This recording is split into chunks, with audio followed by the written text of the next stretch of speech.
Hello, everybody. Welcome to Powerful Impact. This is SP. We have the man behind the blue wall, Nev. How you doing, Nev? Bon appetit.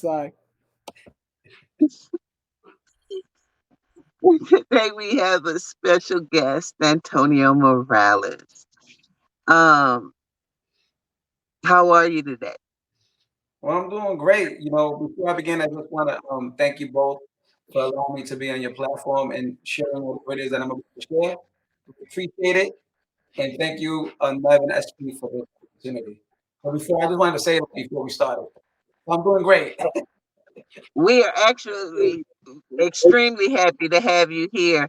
We're in the community, working, and I look, and I just think our communities need a good reset, you know. Um, so I am so happy you're here because I think you can explain things in a way that people can grasp hold of. And a lot of times people use all of these big words and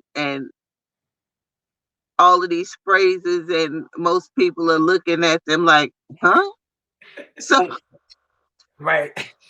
I Exactly. think when we have these conversations amongst ourselves, we're able to actually make progress, because anytime you bring someone else in, there's always a conflict. So I'm so happy that you're here. So I guess we'll start with just where you from and how did that impact you personally or professionally? Got it. Okay. So folks, again, my name is Antonio Morales. I'm a licensed clinical social worker, and I'm the founder of the Liberated Self Therapeutic Services, LLC, which is private practice committed to providing support for Black and Brown folks as we work through addressing and challenging white supremacy and the adverse impact it's had on our lives. And so, where I'm from is Brooklyn, New York.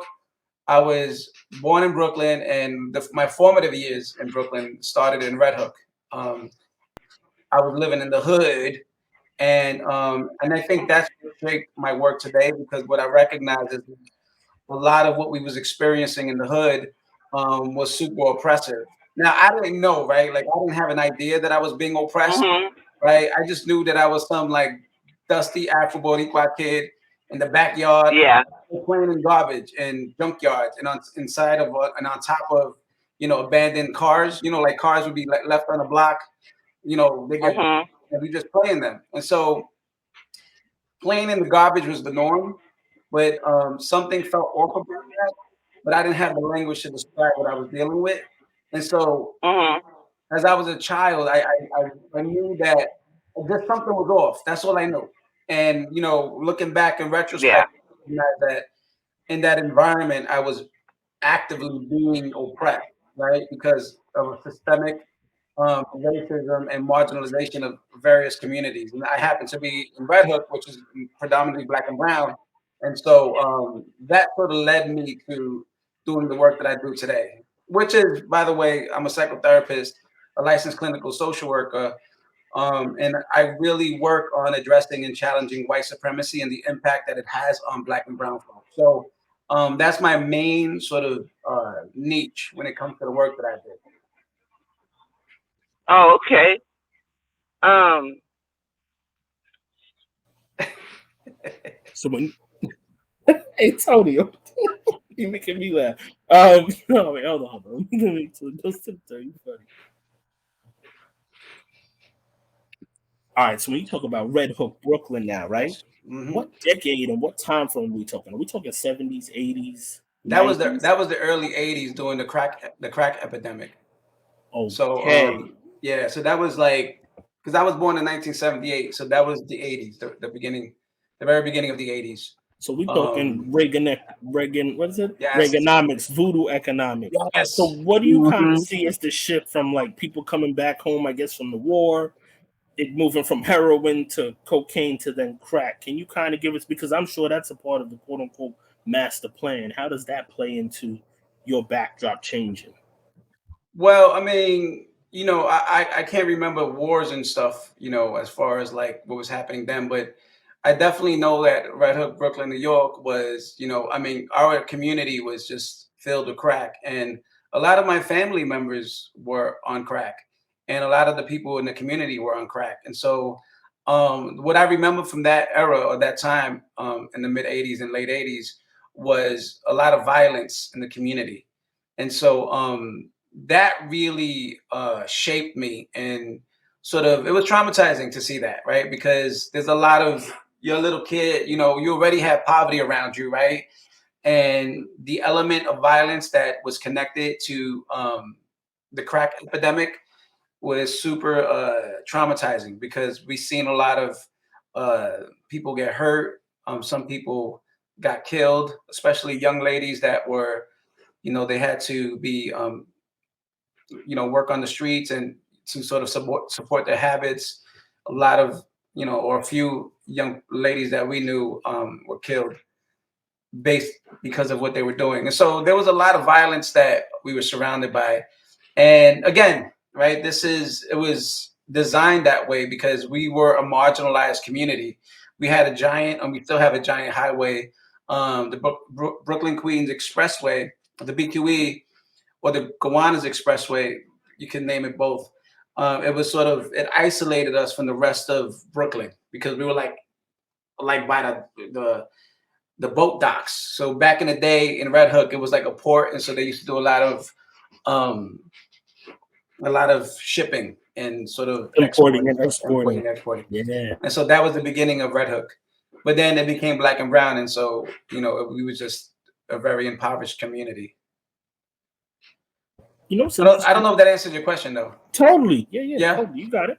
I'm now I'm gonna admit I'm a Queens, Long Island brother, so I'm not familiar with Brooklyn. And you know how it goes with this, like we separate ourselves because of the imaginary lines and tolls and et cetera, right? But I do remember hearing and rumoring like late 80s, early 90s, Red Hook had like a little artsy fartsy scene. Diggable Planets, I think, were residing over there. They had like their little low key art galleries and poetry slams and this and that. That's what I heard. Now I wasn't out in Red Hook, but that's what I heard was going on in that area. I don't remember that in our area because I mean I remember abandoned buildings, and we were kids. We would explore abandoned buildings, explore the gray house in the back. We would play in the junkyard. So I don't remember any of that. Any artsy fartsy stuff.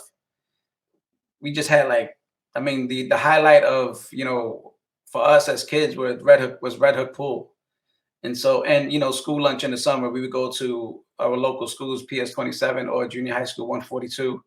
I don't know if that's the name of those schools anymore. We used to go there for lunch. So that was the highlight for us. And being on the block, right? Like sort of, we had a little, I don't know, we made a little clubhouse on like, somebody had doors and we put the doors together. We made a clubhouse. So I didn't get to experience any artsy fartsy stuff or anything creative beyond our block. And that was back in the 80s, in the early 80s. And so Red Hook had a huge impact on me because obviously, as a Black and Brown community, which we were a marginalized community, and we had to deal with a lot of the oppressive factors that impact not only our well-being, but our psychological, spiritual, and physical selves. And that's what really sort of shaped my work today, because I understand, what it is that we dealt with as Black and Brown folk in the community and what people still deal with across this nation. And so because of that experience, I decided to get into this work. And it's not even like I really chose it. It was more like it just sort of came over me. And maybe some of it has to do with the fact that my grandmother, her name, well, you don't need to know her name, but her name is Sita. She was an Afro-Boricua woman, and she did a lot of work with the community, but it was more like spiritual, like a spiritual person, like a spiritualist or espiritista, as what they call them in Spanish. And people would come over to her house to, get cleansed and, go through this. If they needed support, she would be there in that ritual. way. It was right like a ritual, but she was more like like an urban shaman, right? That's what I call myself, an urban shaman. And so I sort of inherited it. And so I didn't necessarily choose it. It's just something that is in me. And I think in the context that we live inside of, we live in this particular society. I have to be a clinical social worker, but if I was born, either on the island of Puerto Rico or in Africa, I probably would have been a medicine man. And so that's sort of my take on it. So I don't really. So I think that sort of influenced how I do work now.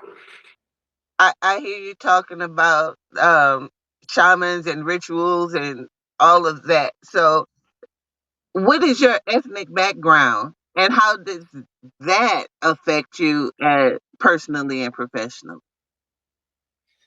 Well, I identify as Afro-Boricua, and I used to identify as Puerto Rican, and I still do. But I want to highlight sort of embracing my African heritage, because growing up, we were supposed to sort of reject that part of ourselves, and not even reject it, just not know that it was part of us, right? Like I said, my grandmother Sita, she was an Afro Boricua woman, and she was very into the Orishas, which is the African deities that came over when we were enslaved, and so she brought that tradition with her and that spirituality with her from the island of Puerto Rico, which came from her mother, and so on and so forth.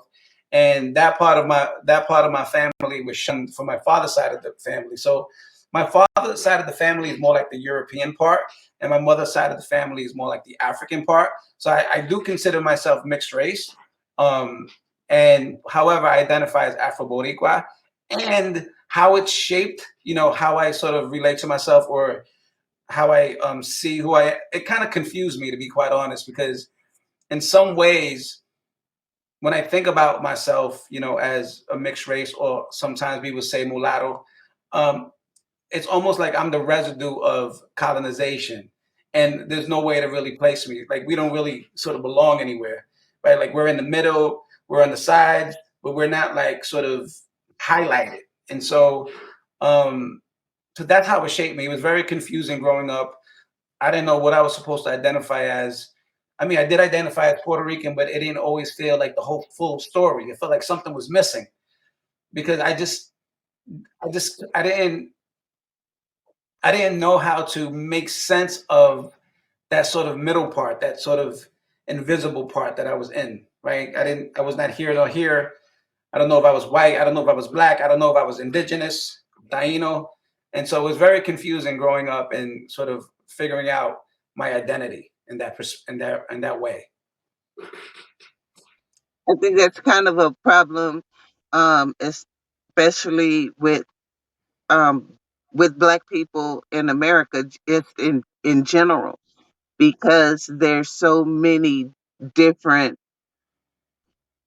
ways you can be, not just Black and or African or mixed.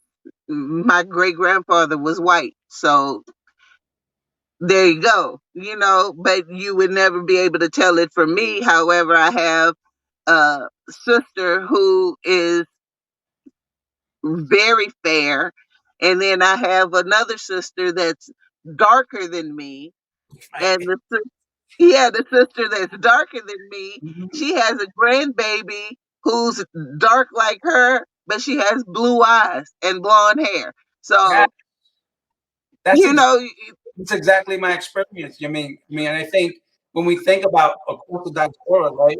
When we think about mm, the the sort of unintentional consequence of colonization, which is white supremacy, we don't understand how nuanced the experience is, like the impact, right? Like, where do we belong? How do we identify when we are so different sometimes? Like, how do we find commonality inside of that? And a lot of times, because of colorism, we don't. It's almost like we're going to separate it.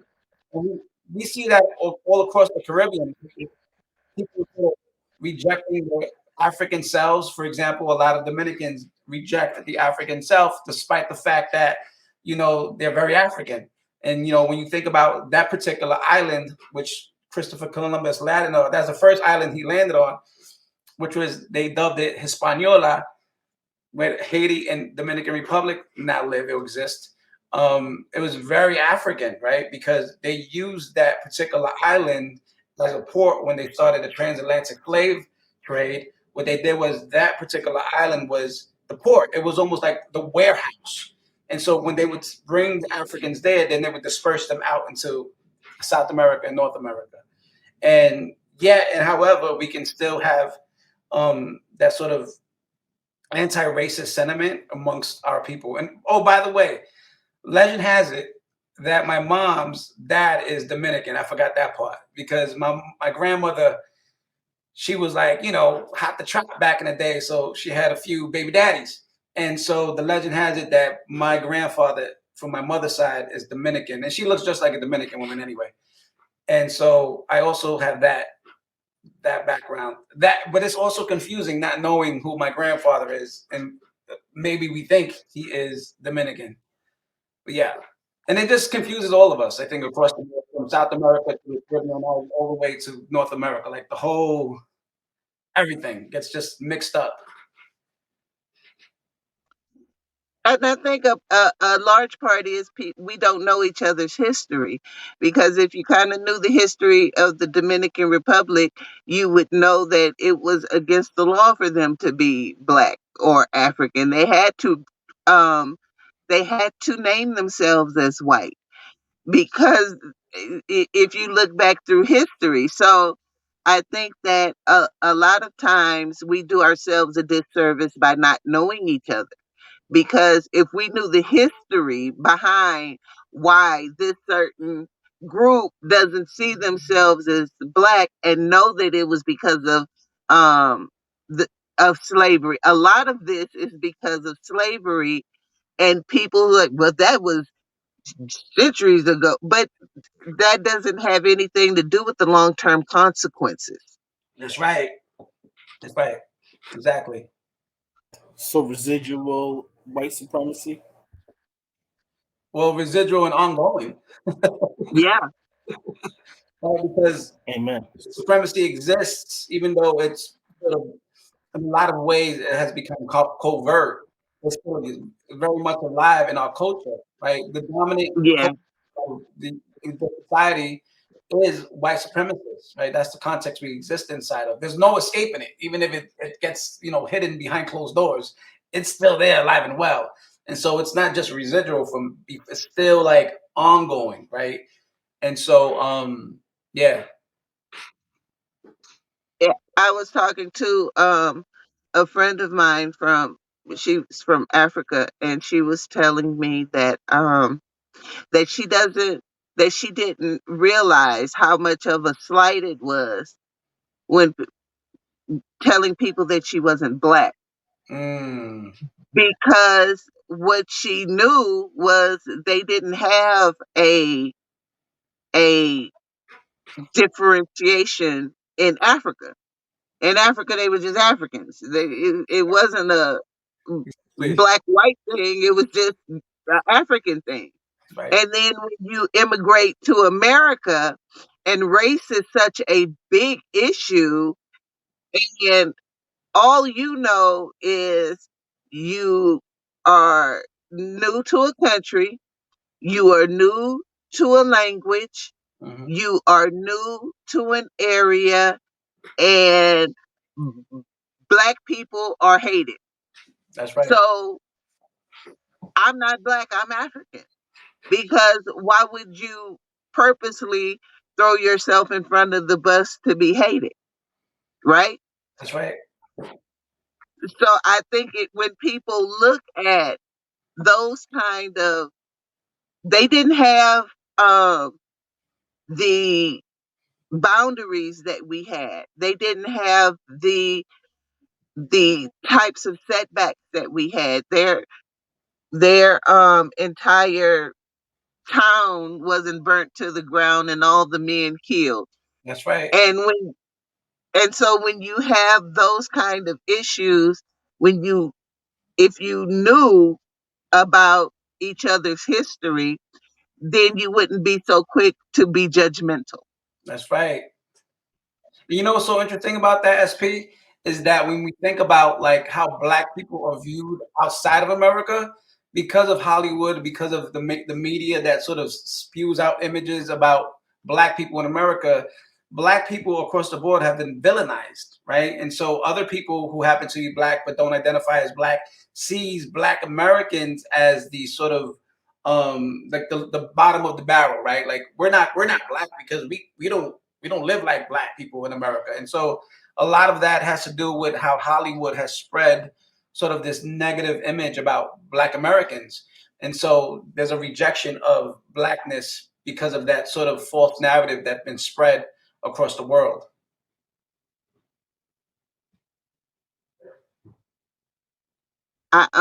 When I look at even even when I see I watch some shows in China, and I just wanted to kind of, I was like, there's no way. And then I see them in blackface and um, imitating our vernacular and putting us on as a costume and not realizing it's not for Americans, for Black Americans in general. For us, it's not paying homage Mm-hmm. for us because they don't have the history of blackface that we have. Right. So there was a time when Adele dressed in African garb for a celebration, Mm-hmm. and Black Americans was like, that's cultural appropriation. However, the people who she was around thought it was homage, Mm-hmm. but we have a different history. So we see that, and we know what's been stolen from us. We know how small of an effort it takes to be erased from the history books. Mm-hmm. And when we see that, we react harshly, whereas other people from other Black people from other countries don't react that harshly because they don't have our history. That's right. And that's where the disconnect comes, right? When we have a different history based on the world where we live in, right? A societal context. And so what it does is it makes other people who are in this insensitive to the Black American experience. And that's usually why there's that disconnect is because they're insensitivity around the experience of the historical context of living in America, in the United States of America in particular. and the implications that has. That's right. You're on mute, SP. What are some of your specialties and the population you work in with currently? Well, I've been in the social services sector for almost 20 years, and I've always worked in mostly the inner city communities in different various organizations, non for profit, and so on and so forth. And so I've always worked with, it's been always information that I've worked with. And my new practice now is intended just to focus on Black and Brown folks. And so my specialty basically is addressing and challenging white supremacy and how it has impacted again overall well-being. And so that's my niche. That's what really calls to me the most because in our sort of mainstream mental health field, there's a lot of diagnosis and pathologizing happening, and we're never getting to the root cause of what's going on with Black and brown folk in America. We're just making it look like maybe there's something wrong with you, when the reality of the situation is that it's not just based on the person, the individual. It's based on a whole series of events that led to today, right? And so we have to have a conversation about the impact of white supremacy on Black and brown folk in order for us to come back to our center, to be sort of um, to be healed and sort of move forward in our lives. If we don't have a conversation around white supremacy and the adverse impact that it has on us, we're sort of missing the whole point. And a lot of the mainstream mental health sort of practices that's utilized don't focus on that. And so that's my specialty. That's what I'm developing still as well. I actually have a weekend seminar called the Liberated Self Seminar, which I'm going to sort of reintroduce in 2023. And that's specifically designed for Black and Brown folk for a weekend sort of seminar where they can address and challenge white supremacy in the way we've internalized it, so that we could get to the root cause of a lot of the issues and challenges that we're currently dealing with. But it's not just because it's systemic, right? But it's because of what's happening within us. And somebody asked me the question the other day about sort of my quest. And you know, a lot of people, I've been part of that as well. We have a lot of conversations with white folk around how we need to be treated with dignity and respect.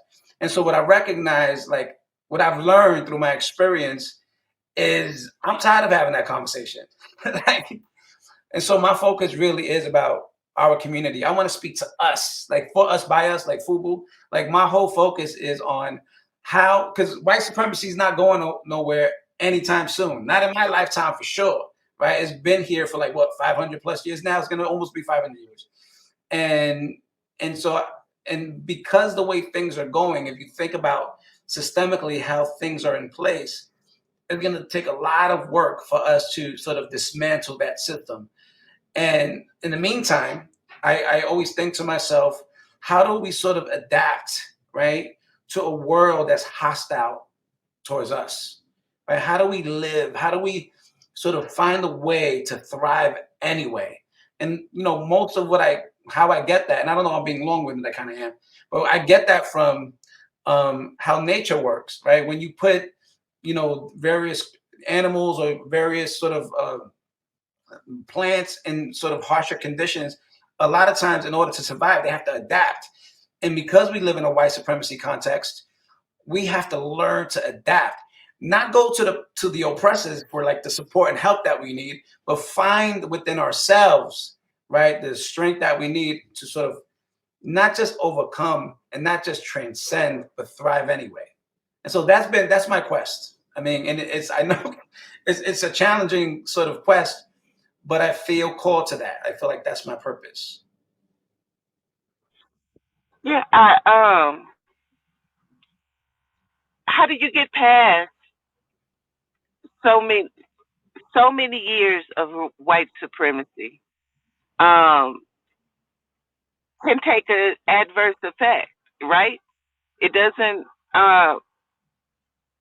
You don't even realize some of the thoughts that you're having towards yourself and others as Black people, and we often have this negative opinion of even ourselves due to always being shined in a dark light.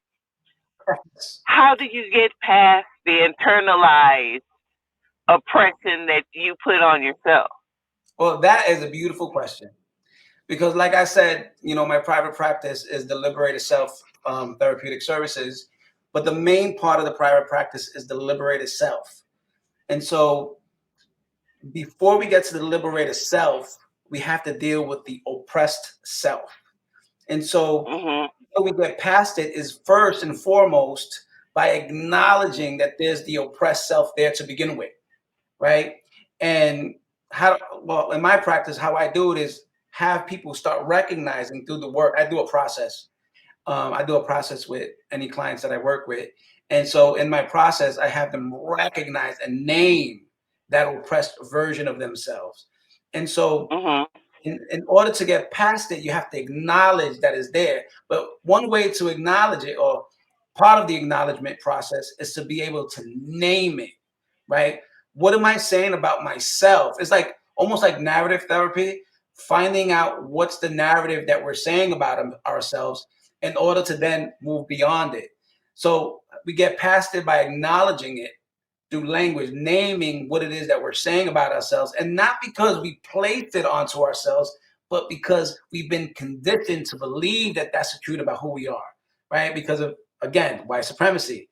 And so acknowledging it, so naming it with language, right, is the first step into getting past it. Because when you acknowledge that that thing is there, that sort of oppressed version of the self, right, and you acknowledge that it's fictional, by design, then you can get past it. And so, and the work that I do is to awaken us back to the truth of who we are, which then we transform into the liberated version of the self. So the liberated self. Does that make sense? Yes. But I have a question. Yes. How do you get back to the truth of who you are if you're not sure who you are? Well, I mean, that's the beauty of the process, right? We think Mhm. who we are to begin with, right? And so again, the process is designed to have you in some ways rediscover yourself, not based on what you've learned through your social conditioning, but based on the truth that exists within yourself. So it's almost like I have to recreate who I am, right? I have to sort of rename myself. Because once I recognize that who I was before was not the truth about me, it was based on a false narrative, right? Then I have the permission to rename myself. Almost like having to recreate yourself based on your own image, based on your own truth. And it's almost like Plato's cave allegory, where we're in the cave and we're thinking that those shadows are real, right? When it's just a fire. And so then we walk out the cave and we recognize that that's the truth. It's like getting out of the cave of white supremacy. And that's the only way I could describe it, is like recognizing that the shadow self, or the shadows we've been seeing this whole time, was not even the truth to begin with. And so in that process, we get to name through our own language who we are. And that might seem vague because obviously it's a process you have to experience, but that's really the gist of it. I mean, that's the best way I could explain it. It reminds me of kind It, of like a Malcolm X transformation, or a transformation of like Rastafarian, or somebody who gets born again in a way too. Even though those are spiritual, and in the basis of religion and deities, but it seems like something where now, okay, my name's even going to change. I'm going to have hyphens or post things beyond my name because now it's showing a spiritual affirmation of what is taking place. And it Yeah, sounds something similar to that. it is meant and designed as an awakening process, right? And so To know thyself. I actually did it. The seminar. I'm talking about the Liberated Self seminar. I actually did it at Rutgers University right before the pandemic in February. Actually, 2 years ago, on the last week of February, I did it with students for a weekend, and I put them through the whole process, and they were, yo, what the fuck, like this, right? Because they recognized, um, they recognized for the first time how white supremacy was sort of had them in a trance. It's like the Get Out movie. Like we're in a trance all day long, and who's gonna wake us up, right? And we have to wake us up. Some people call it the subjugated self, or the marginalized self, the subjugated self. Exactly. Or as Dr. Cornell West would say sometimes, you have to become unhoused. Not because you're a quote unquote house Negro or Negus, but you have to unhouse and shake yourself at the Yeah. hinges and then become quote unquote liberated. Yeah. It's like the double consciousness or dual consciousness that the boys talks about. Boom! Yes, Right. yes. But instead of it thinking about like how is it that white people see us, it's not only, it's like taking it to the next step. It's like, how is it that we see ourselves because of the way white people see us? Can you break that down mhm. for a little? Can you break that down a little bit for the people, the W.B. Du Bois? And the only reason why I want you to unpack that a little bit, if you can, is because of what you said earlier about the quote unquote liberated self. Right? It's real. Yeah. Was it Frederick Douglass that said it? I think it's Frederick Douglass who says that the slave had his moment or her moment in the sun when they were liberated right out of slavery, right, for a second, and then that sun set and the coldness came in with like Jim Crow and everything, right? So you had your moment in the sun, but then it's like, whoo, that night came and it was colder and crisper than even before because now you're in indentured servitude. Now it's going on generational. Now it's internalized and mental and so anyway, I know I'm going over, but just can you break down W. Du Bois, double consciousness? Yeah. Well, there's the version of how we are, how we see ourselves, right? Like with our own people. and then there's a version of how we see, or how white people see us, or how we engage with how white people see us. So we live in the context of white supremacy. So there's the version of ourselves that's real, that's true, when we're with our own people and communities, as we've seen, we do it all the time. And then we go into white society, which we're still in, but we have to like be in the presence of white people, and then now we're relating to ourselves based on what they think about us. So not even relating to ourselves, because we're not even get to that part yet. But it's more like we are sort of engaged with how white people see us with that conversation. That's why we code switch so much. When you go from like being, with your peoples, and then all of a sudden you go to work and you're around the white folk, and then you code switch. That's the same thing, right? And so to sort of simplify it in that way, it's always like we're stuck in the white supremacist society, having to create two versions of ourselves. We got the truth about who we are with our community, right? When we can be who we are, and then we have to sort of create a new version of ourselves in order to sort of survive in white spaces. But it's based on the opinion of white people, really us. And so that causes and a lot of us sort of believe in that version, right, about who we are. That's why when we think about all the messaging that we have around, I don't know if you ever experienced this, Nev, but growing up is like you had to learn how to speak right? Like we had to learn how to code switch. And that was part of that consciousness, that other dual consciousness, right? That double consciousness, where we had to sort of start pretending. And so that's really the gist of it. And make people feel safe and feel like we assimilated. Well, yeah, because we're not allowed to be who we are, right? We're not allowed to be the truth about who we are. We're supposed to, again, simulate, like you just said. We're supposed to conform to the standard of whiteness and become that. And we see it all the time as professionals. Like, what does it mean to be professional? It means to meet the white standard, right? Because if we show up as we are, right, it's like, wait, wait a minute, kind of ghetto or something, right? But the reality of the situation, this is how I speak, right? This is who I am. And so, but we're not allowed to celebrate those parts of us because it doesn't meet that sort of white standard. And what's also troubling is when we do have these types of conversations and we have them in the presence of white people, there is always going to be some people who are going to feel that conditioning that we've all been conditioned to protect white feelings. And so I find most of these conversations devolve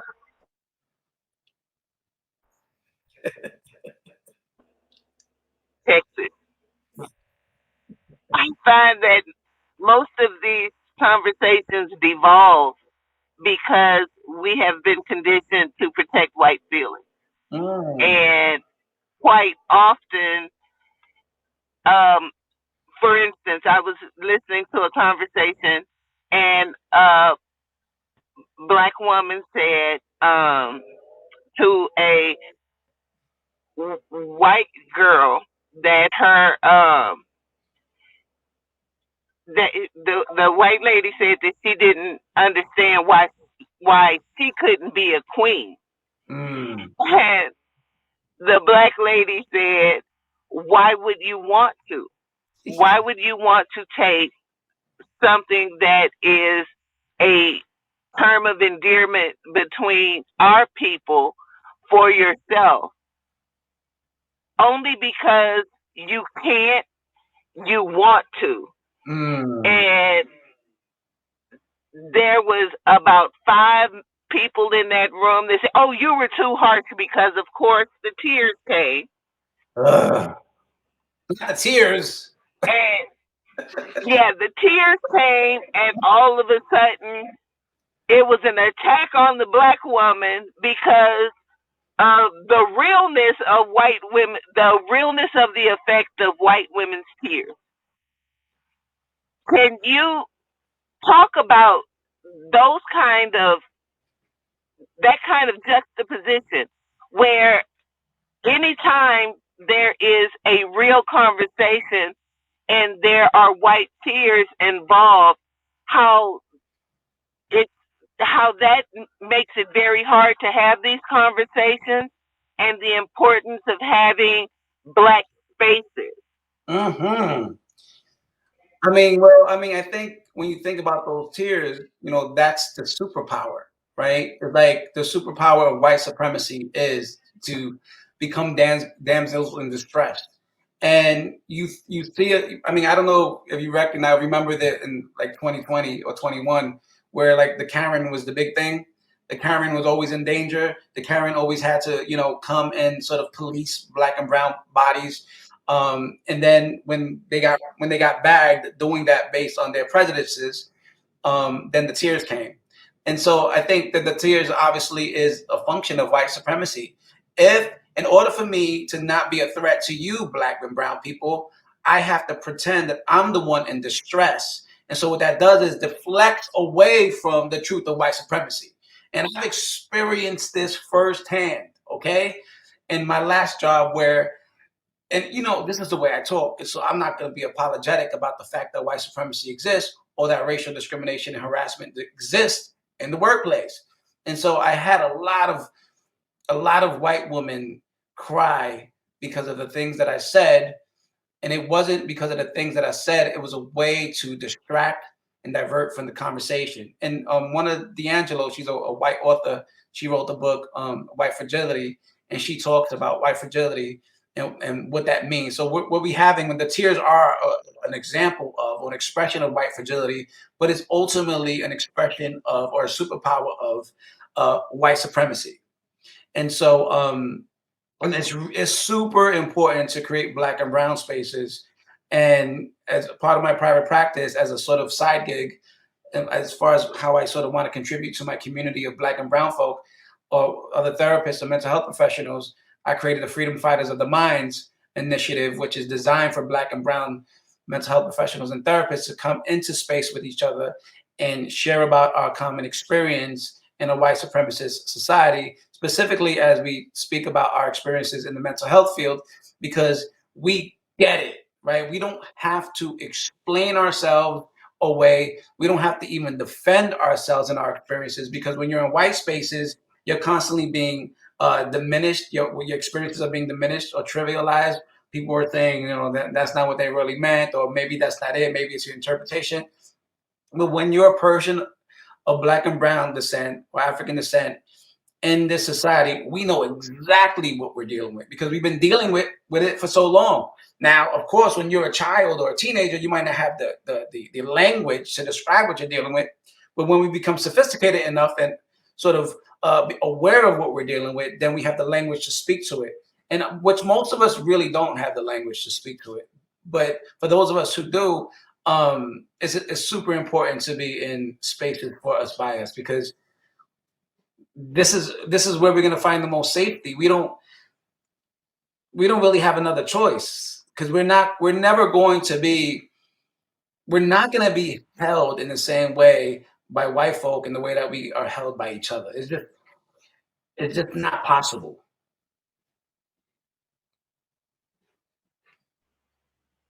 And do you think, because Black people in general have a different experience than most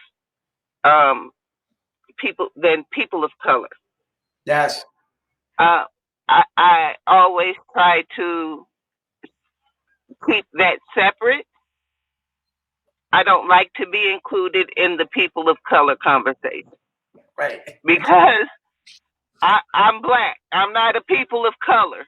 Because people of color have way less issues than Black people do in America. Exactly. I mean, look, here's the way. And this is real. Look, this is why I use the terminology Black and brown folk, because I want to be very specific, and as specific as I could be, based on the limited sort of understanding of identity when it comes to like Black and brown folk in America, a sort of unique experience. When you think of white supremacy, it's a spectrum, right? You have white, which is supposed to be peak as supreme, and then Black as the other side of that spectrum. And so white supremacy is the opposite of Black, right? And so everybody else is in between. So if you look at it like a spectrum, the people who are closest to whiteness benefit from that whiteness or that close proximity to whiteness, which then makes their experience completely different than persons who are black, right, or black identified. And the lighter you get, right, the more privileges you got. And we've seen that, when we talk about the plantation, when we talked about, the house Negro versus the field Negro, it's the same concept, except other people of color don't acknowledge their privileges because of the closeness and proximity to whiteness. And so what they do is, but what about us? But you're still not black.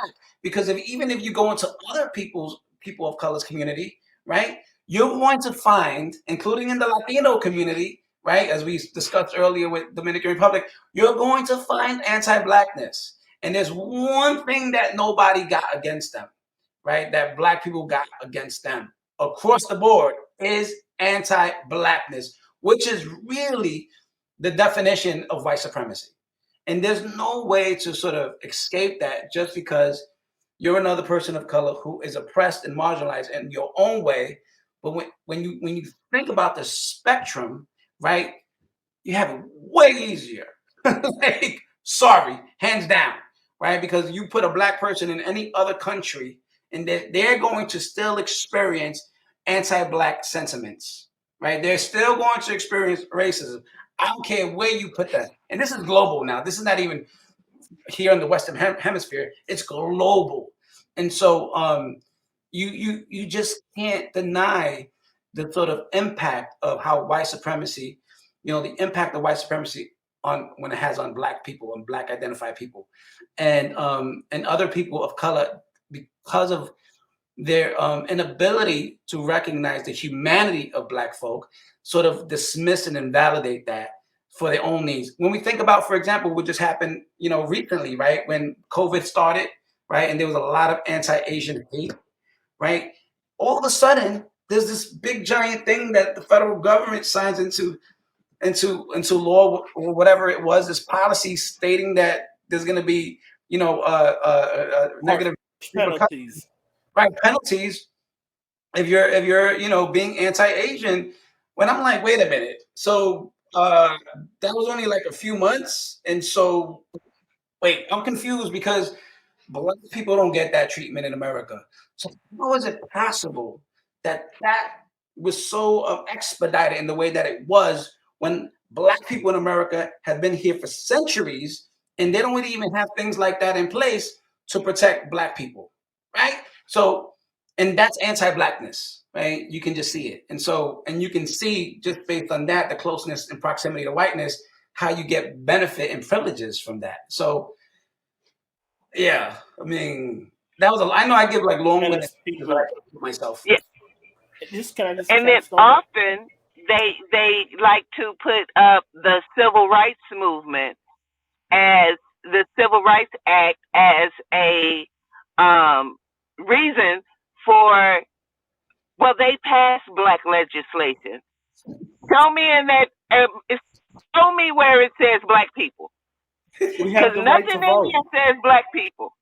True. There's nothing in anywhere that says black people except when they made us 3/8 of a human.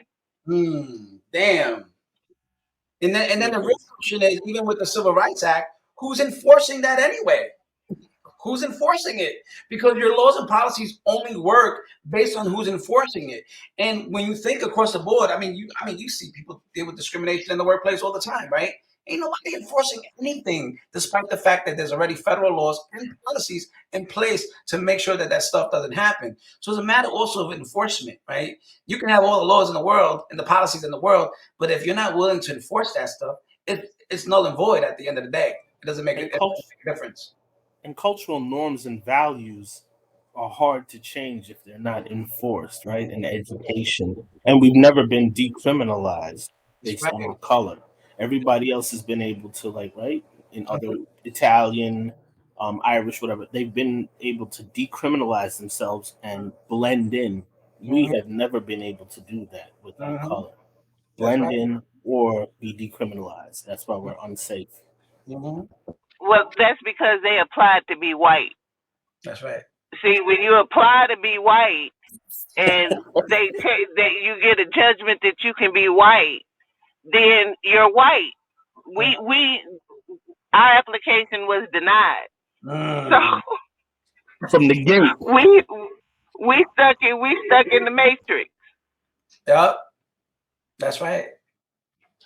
I'm curious, Antonio. I just want to ask this now. This is not to be silly, but when it said when it has these little boxes here on because she just brought this up, it just made me think about it. When it says other, a lot of the times I want to check other because I'm of Asian and Black, Jamaican, Chinese. Mm-hmm. But boy, when they have that one check, and on a computer, especially now that we're in the digital age now, you can't always check multiple boxes.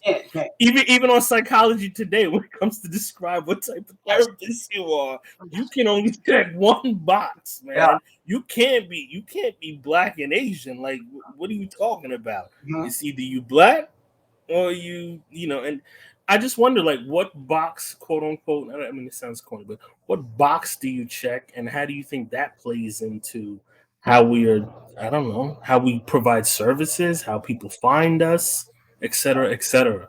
Well, most places when it's available, I check Black as race and then Puerto Rican as ethnicity, right? Because I don't always feel like Latino or Hispanic speaks to my experience. And I think when we think about Latino, Hispanic, it can be anything. I mean, it's not even really considered a race. And so, and it is if the option is available to me. So I mostly put Black and then Puerto Rican. Just because I won't put Afro Boricua because no one knows what the hell that is. What is that? What's Afro Boricua? I don't know. Right. And so And race is a social construct in itself, right? Yeah. So everything that's a whole other totally a social construct. We get that, but a whole other story. We do understand that social construct has real implications in our real experiences, right? Yes. Even though it's based on bullshit. And I say that a lot, like, because when you're trying to explain things to people, they're like, man, that sounds illogical. Oh, I can't identify. And you're like, yes, it might be based on some BS to you, but it has real life consequences out here. And because it sounds illogical and full of ish, and it's hard for you to wrap your mind around it, but there's like real consequences for me, I have to move. It's sad. I don't know which professor told me this, but it said every Black man, I guess, and Black woman too, every Black man in America needs to move with a healthy level of paranoia to survive out here. And I was like, whoa. But you need everybody needs a healthy level of narcissism, but you also need a healthy level of paranoia to survive this bad boy here. And you think about the Black male experience in particular, like Black men are targeted because you know why? Let me explain something to you. Let me break it down. We the public enemy logo. But the public enemy against white supremacy. Because if you think about the strength of men, right? If you think about that's why when you think about how they used to back in the day buck break Black men, right?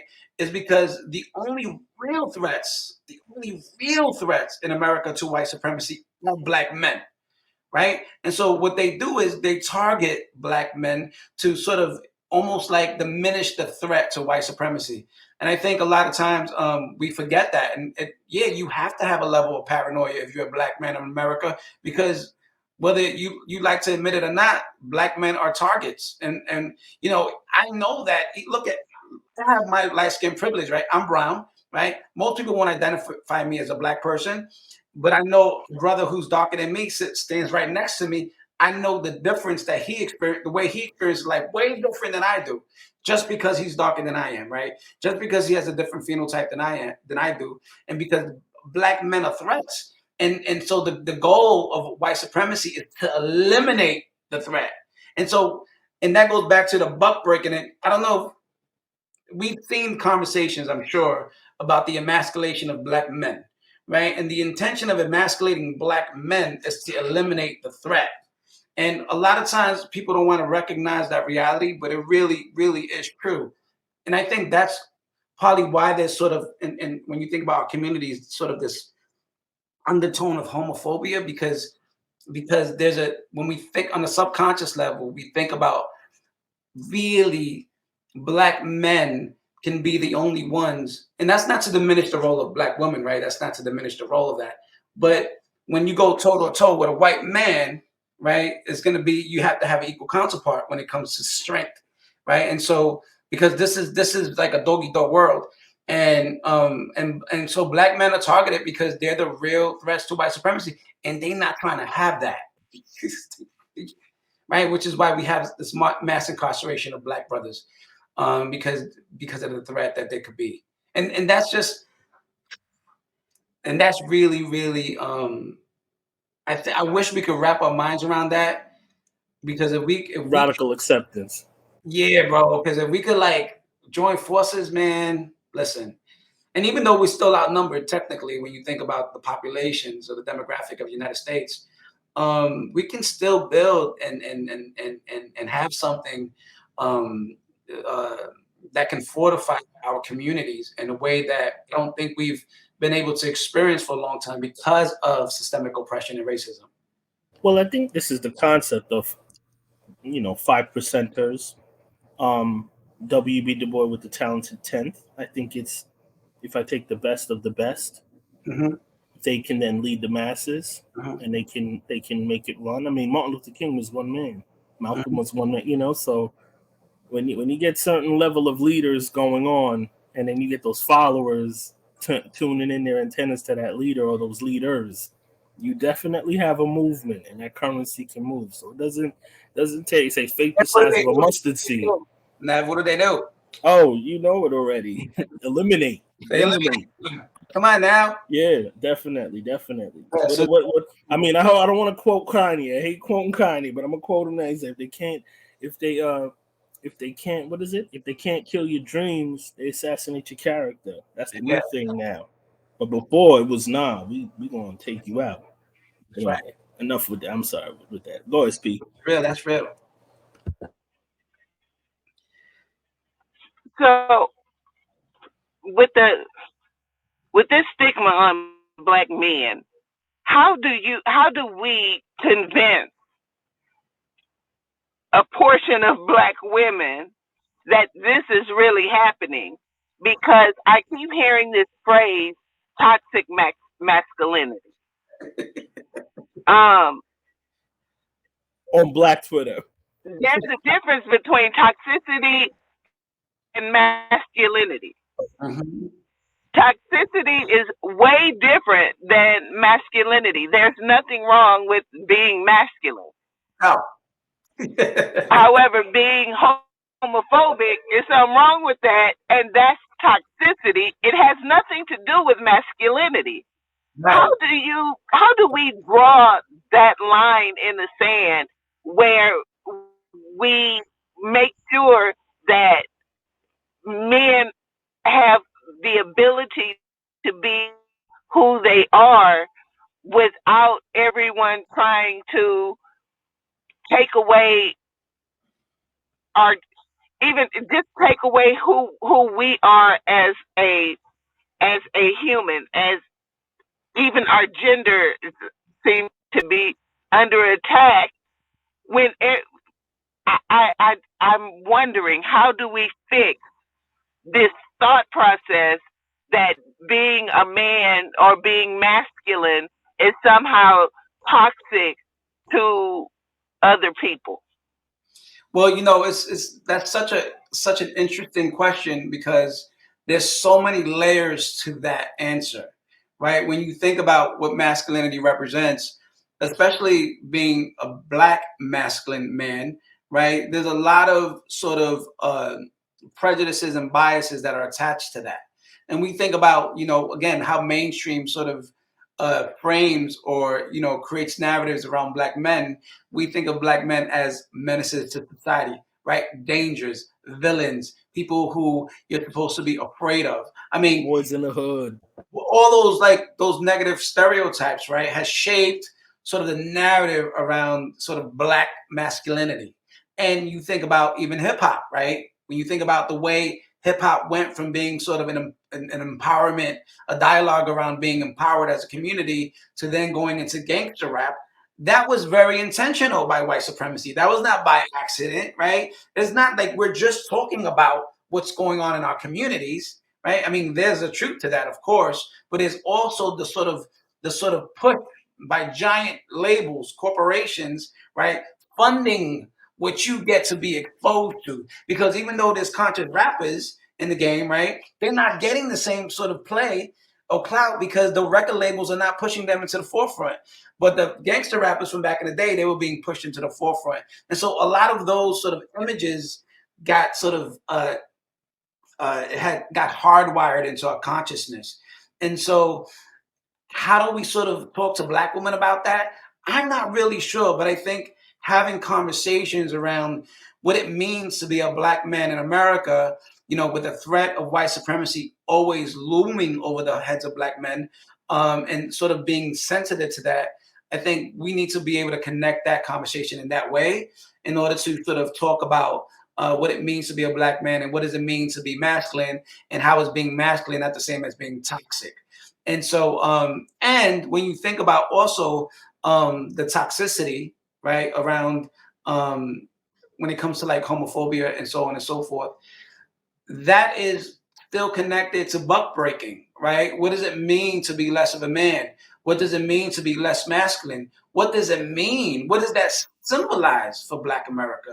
And I think we're not often speaking about that because maybe we don't have the time to, or maybe because no one ever has that conversation with us in that very complex way. But we must consider the legacy of slavery in this conversation and how that the buck breaking process has conditioned us to think about being emasculated as almost the annihilation of who we are, especially as men. And that's not often spoken about, I don't think, anywhere. And even when you think about Black conscious leaders that are around today, there's a real sort of emphasis on sort of not homophobia, but sort of emasculation, which is really real. And you have to sort of understand what that symbolizes to be emasculated, because you're either going to be a criminal and a thug who needs to be locked up and thrown away, or the only way you can survive in our society is by being emasculated, right? So you can't even get to the level of threat when we think about the sort of way gender norms operate in this society, patriarchy. So now let's flip the script and view it from the other side. How do you get Black men to understand that even though they are targeted and they are oppressed, that they still have a certain amount of privilege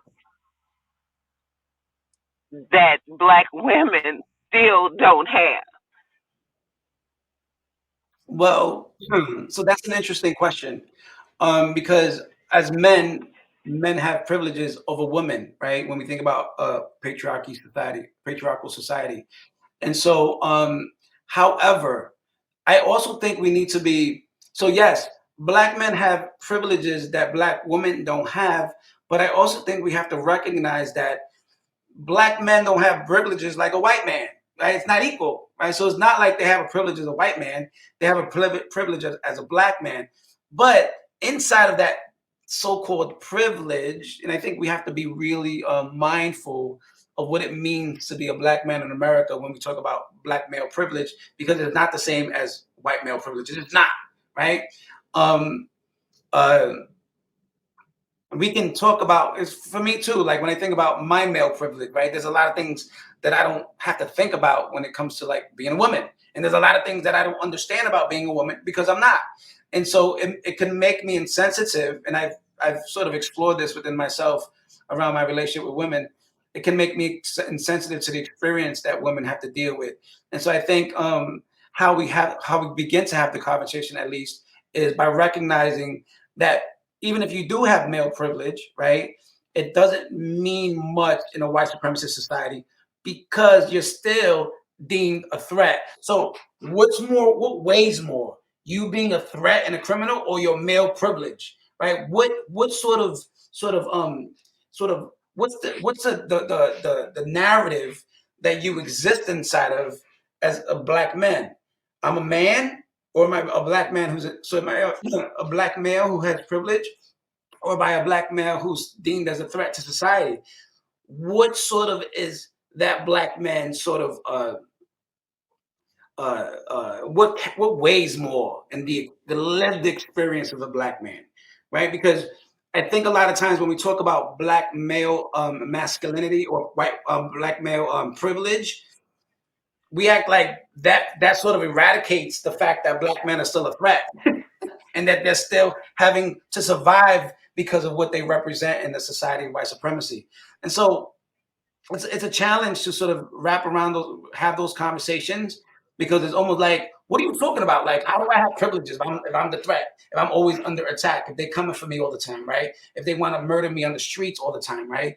So it becomes like, because of that sort of, we have to be sensitive to the real nuanced experience and not sort of diminish it based on where we stand and where we are positioned at.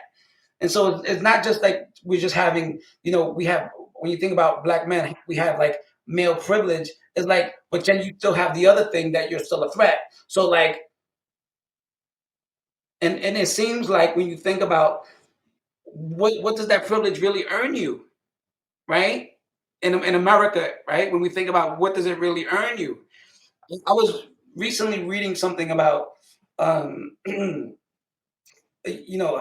Black women sort of graduating the most, and I think it was 2019 and something else, and sort of the levels of Black women who graduated with degrees, and then we wonder where the Black men are at, right? And so I imagine if you're constantly seen as a threat, that it's hard for you to move right through white spaces in order to like earn degrees to begin with. And so how much, if you have male privilege, which we all do as men, how far does that really take you if you're still deemed a threat by white supremacy? And I don't know if that's sort of answer your question, SP, but it's really it's so many layers. I'm trying to describe it in the best way that I can, in the way that I think about things. So I don't think about things in a very simplistic way. I try to be a critical thinker about how I sort of engage with these sort of topics. What do you think about what I just said, SP? Wait, what's your, Well, as a Black woman? this is the thing.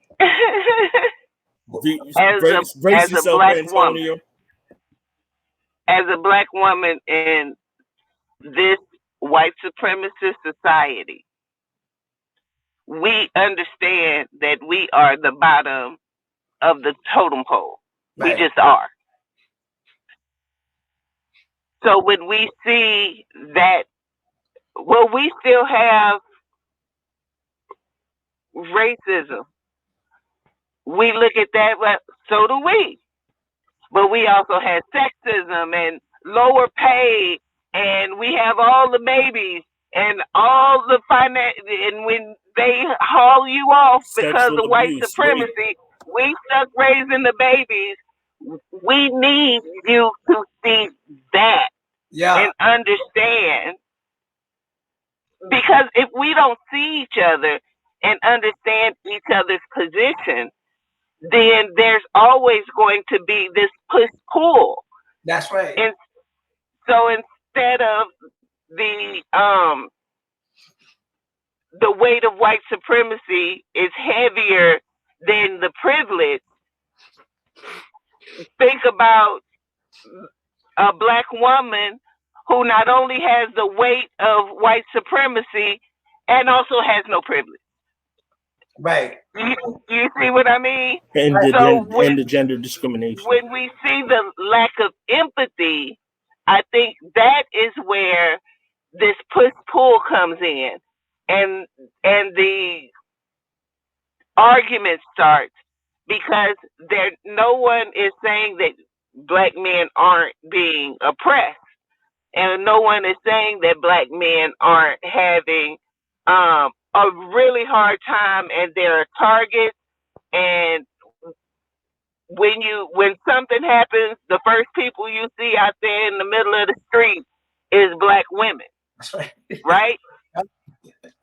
So it's not like we lack the understanding that racism is an issue for you. It is just that we want you to see that not only do we have the racism, But then we have everything else. We can't walk down the street Sexism. by ourselves. Oh, Trump, We yeah. we can't do too much of anything anymore. We can't do too much of anything anymore. And so I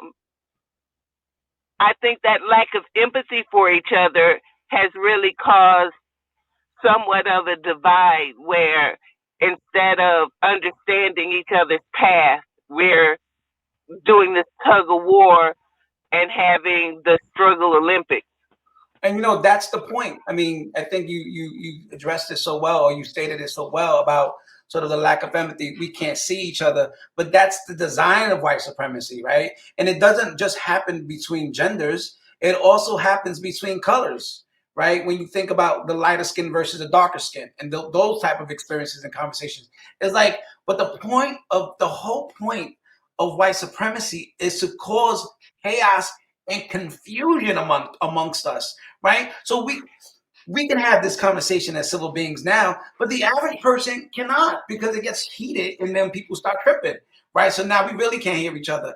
And so, but the point of white supremacy is to keep us stuck and trapped in this cycle of chaos and confusion so that we can't stop for a moment to then see each other and then experience the empathy that is by birth. That's our birthright empathy, where as human beings, we're empathetic from the moment we're born.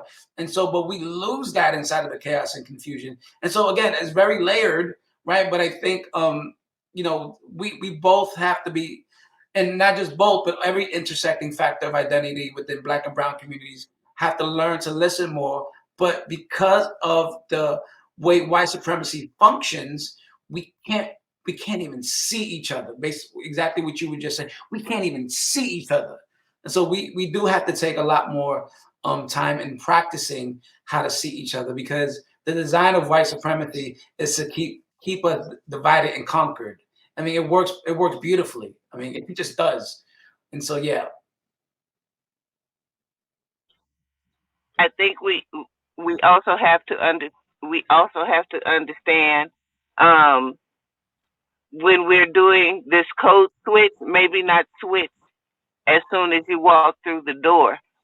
Maybe you keep that code and those level of kind words to each other as much as you do when you're out in public to strangers. I think we are talking way too harshly to each other, and we aren't actively listening.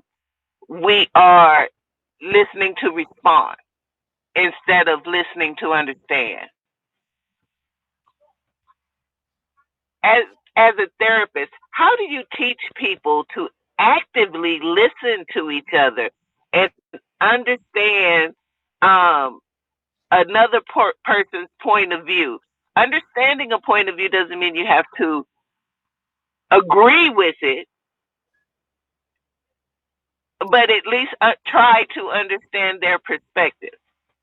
Well, as a therapist, how I sort of do that is by modeling that behavior, right? So when they feel so heard and so gotten, that it's like, yo, like, how did you like? And then, I mean, the way I listen, I'm an active listener, right? So I'm engaged with you in the conversation. I'm not just sitting there like taking notes, right? We're having a conversation.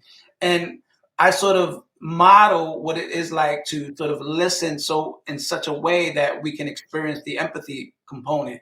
And how they experience the empathy component for me is when they get gotten, right? There's an experience that for them they feel seen in a way that maybe other people have not seen them up to that point.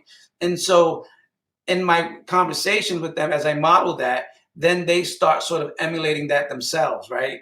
Just not because it's like a point, right? We're not like, I'm not saying here, I'm training you how to do this. No, it's more like the experience for themselves leaves them sort of understanding what it's like to be seen and be heard. And so they pick up those sort of skills that maybe in their own homes they don't get to experience.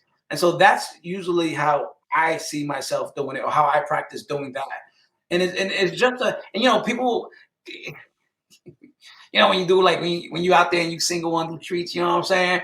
And you get into romantical situations, People always assume me when they find out that you're a therapist that you're going to like fucking psychoanalyze them, when that's not the truth.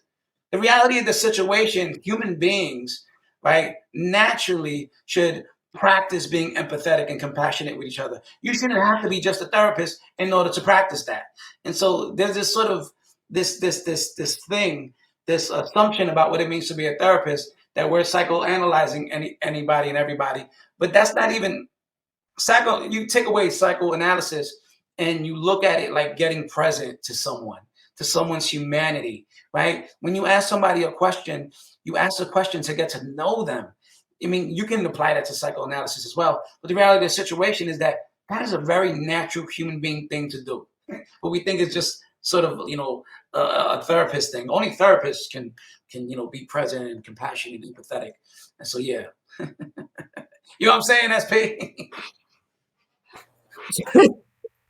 It's like she's gonna say, "Don't therapize me," and then she say, "Shut it." Then the next question you always get Antonio was, "Yo, can you turn it off and on? Can you turn it off and on, Antonio?" You're like, "Yeah."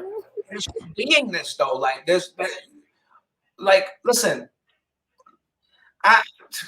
like when I think about what is this it is part two, another time. When I think about what I do, right, it's not, obviously it's a profession. I'm in a profession, right? I'm a clinical, what am I? A clinical licensed social worker. And I don't care about. He's just out here therapizing. That's therapizing. Therapizing. Forgot what he is. Clinical social worker. That's what I am. And I don't care. Like that. I don't care about that. I'm just with that title because I'm living in this construct, and so I have to play the game. But my soul and my being is who I am. Is I'm a healer, right? I'm a lover, not a fighter. I'm a lover, not a fighter. And no, wait, that's not true. I'm a lover and a fighter because sometimes we got to fight, the good fight. And so you don't have a already. And so, yeah. So, but that's just my beingness. It's not even like my profession per se. I mean, it is my profession, but it's more than that for me. There's no turning that on. Yeah, I tell Neville that all the time. Don't be therapizing me, man. Yeah, and I'm like, what are you talking about? She's like, whatever you're doing right now, it's therapizing me. I ain't with to my humanity. I say, listen, you need to be actively listening right now. It's active listening. Right. Help me help you. Right. So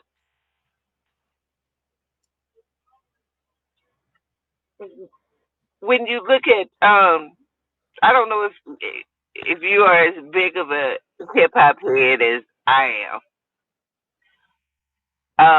I can honestly say in real time hip hop saved me on a whole lot of levels.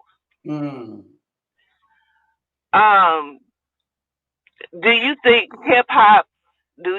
as a therapist that hip hop has the power to heal? Absolutely. Now, and let me sort of just unpack that a little bit. So growing up in Brooklyn, New York, hip hop is the sound that's on the street. It just is, right? It was always there.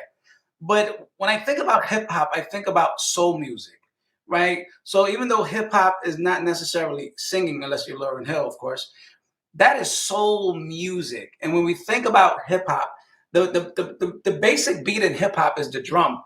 And so when I think about hip hop and I think about soul music, I think of it as coming from the drum, right? And so the drum, as we understand and know it, right, when you think about indigenous communities, has always been an instrument of healing and communication.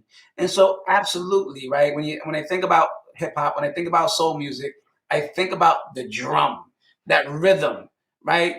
Rhythm is like our heartbeat, right? Our heart is beating to the drum, right? And so that is hip hop. And so absolutely, that soul music is healing. We need that. And the world is based on rhythm, right? The world is based on rhythm. You wake up in the morning to a rhythm. The birds are singing. They have a rhythm. And so when we think about hip hop, when we think about soul music, when we think about the drum, That is a natural expression of the natural world. We're just tapping into it and bringing it forward so that now we can hear it, so we can get present to it. That beat is the beat of life. It is the heartbeat.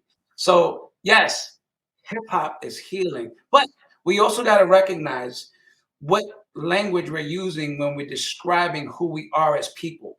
And so some of hip hop is not healing because the language that's being used, right, which is being exploited by white supremacy, right, is designed to keep us degraded. So in a lot of ways it can heal us, and in a lot of ways it can damage us. And that's not just hip hop, that's across the board. And so we also have to be mindful of the power that's in hip hop. If we're talking about the things we're talking about to kill each other, we're talking about coming for each other, and all the things that we've heard in hip hop, there's nothing healing about that, right? We're taking something that has the real potential to heal and making it so that it becomes a toxic poison in the community. And so I think we also have to be mindful of, it's almost like how we speak to each other, right? When you're like in your community or in your home with your family or with your loved ones or your partners, it's like we got to think of the language that we're using to communicate with each other. And hip hop has the power to use language, right, to define our experiences and to create our experiences. And so with the drum, right, we also have the language, which then can be toxic. It can be used to destroy us, or it can be used to uplift us and empower us. And I think language is an important factor that we often leave out of hip hop. We need to talk about language because language creates our experiences. It defines our experiences for us. And if we're saying to each other in very implied ways, in very nuanced, sort of covert ways that we ain't shit, we're going to take that on and believe it as so. The word manifests and the word took on flesh. Bombard, heavy Antonio from the drum back. You got me, boom. But I have a question now, not to challenge that, but I want to unpack that further a little bit, because now here we are as therapists, via Brooklyn, via Queens, via Long Island, right? Via the islands, via African diaspora, blah blah blah blah blah. When I'm on my way to my private practice, right? And a client puts me on to Tanner Talk 3, and I'm like, whoo, I got chills, man. This album's serious. How does me now, right, or us, we have a certain level of privilege, educated, financially independent to a certain level, right? Freedom's not free, but we getting there. Mm-hmm. How do we listen to Jay-Z? Well, now I'm naming names like Jay-Z, Griselda, this and that quote unquote hustler vibe, striving, surviving. How do we take that? Even though we're not flipping bricks and we're not doing these or whatever, how do we take the positivity in that to help motivate and have that drive? Because they found a way out of the environments that you're talking about, Antonio. And then, like, especially like Jay, who gets older and now it's 444 and it's full circle and stuff like that.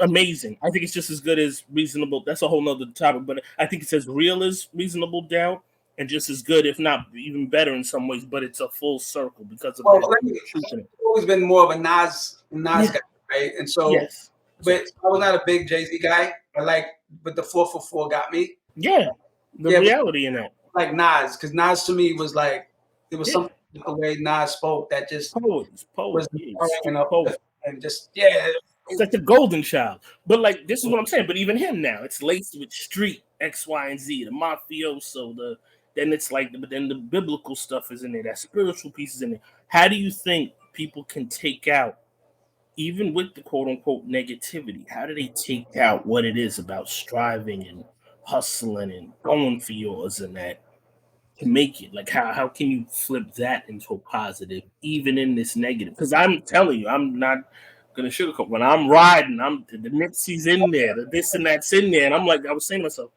this stuff was there more so than even when I was quote unquote working in the agency. The more independent I went, the more I noticed my hip hop became more independent and boom bap. The more then the hustling stuff came in there more than I'm gonna go play my brand newbie. I'm gonna play my public enemy.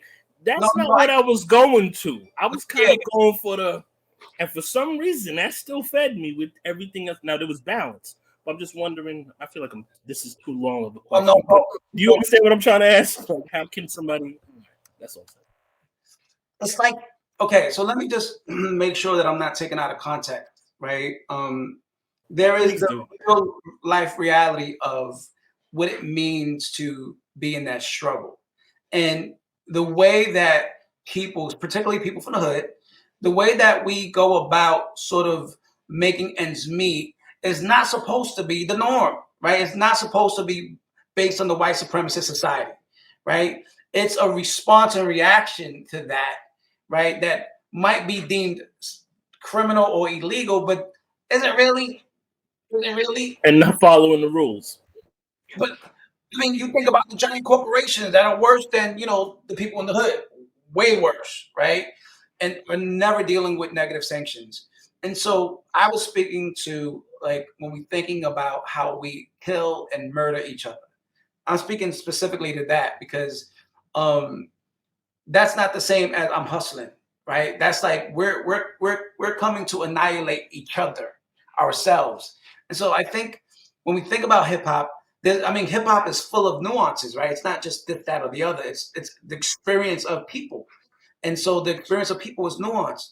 But when I speak about what we sort of the language that we have to pay attention to is not to say that there's no empowerment to be found because I think hip hop is by nature in the way that it was intended is a radical music is intended to radicalize us and to empower us against white supremacy. We might not use that language, but that's what we're doing. When we're talking about sort of that hustle, when we're talking about that grit, we're talking about radical, being rebellious, right? And so that is to be honored and that is to be respected. But we also have to be mindful because we can't just say, we're just, it's hip hop, but what are the things that are not radical in the way that empowers us or liberates us, right? So when I mean be careful, I'm not talking about like breaking the white societal norms. I'm not talking about that because we know that it's in giant corporate America. I'm talking about the language that talks about how we want to shoot and kill each other. I don't know if that's the same thing as like the hustle, right? That's a different sort of conversation that's being had, and But it's still it's still quote unquote selling poison to the hood. So it's still, it might not be a gun, but it's still another vice. well, you mean the language in that hip hop? Yes. Right? It's not, I don't think there's a wrong or right answer. I just want your take. You know what I mean? Again, it's like nuance. I'm just talking about specifically the language that's intended to annihilate us as a community. Yeah. And self-destruction. There's other For self-destruction. Yeah. right. That's what I'm speaking to, and And even for middle, sorry, and even so, I'm sorry. Go into it. I don't want to cut you. Oh, what are you gonna say? I was gonna say even just to finish it, bookend it. Also, when you talk about quote unquote middle class Black America, whatever that means, or upper middle class Black America, who hasn't experienced that experience, right, of the street, Red Hook, X, Y, and Z, but is listening to that in the college dorm room at the HBCU, perpetrating it to a certain thing or whatever, then graduating. How do you think that form or these forms of hip hop or hip hop in general can help empower that identity, that narrative, that moving forward? Well, like again, even though they're removed, because hip hop, regardless if you're removed, you're still Black in America. It don't make a difference what your beat status or no beat, economically. You know what I'm saying? And so you're still Black in still America. getting beat. And so that it feels like the way I would say it is, it helps to radicalize us, right? Because hip hop again is radical music. It's meant to radicalize and empower people from the streets, right? People from the hood, people who came from marginalized communities. That's the point of hip hop. That's the soul of hip hop, right? And so it don't matter what your status is economically. If you're coming from the suburbs, or you're middle class, or even if you're rich, you still need in a society that is inundated by white supremacy, you still need to awaken your rebellious spirit. And hip hop does have the power to awaken that, right? Because if you come from a vanilla community, you're dealing with being oppressed, even if you're the only black kid in your classroom, especially if you're the only black kid in the classroom, right? And so hip hop has a way of sort of activating the rebel, right? Sort of radicalizing us to sort of embrace, in some respect, blackness, right? Because hip hop is black culture, right? So that's the only way I can. I feel like it wakens the radical part of who we are as human beings. Because I've listened to hip hop, and I've listened to hip hop that was angry, but I needed that.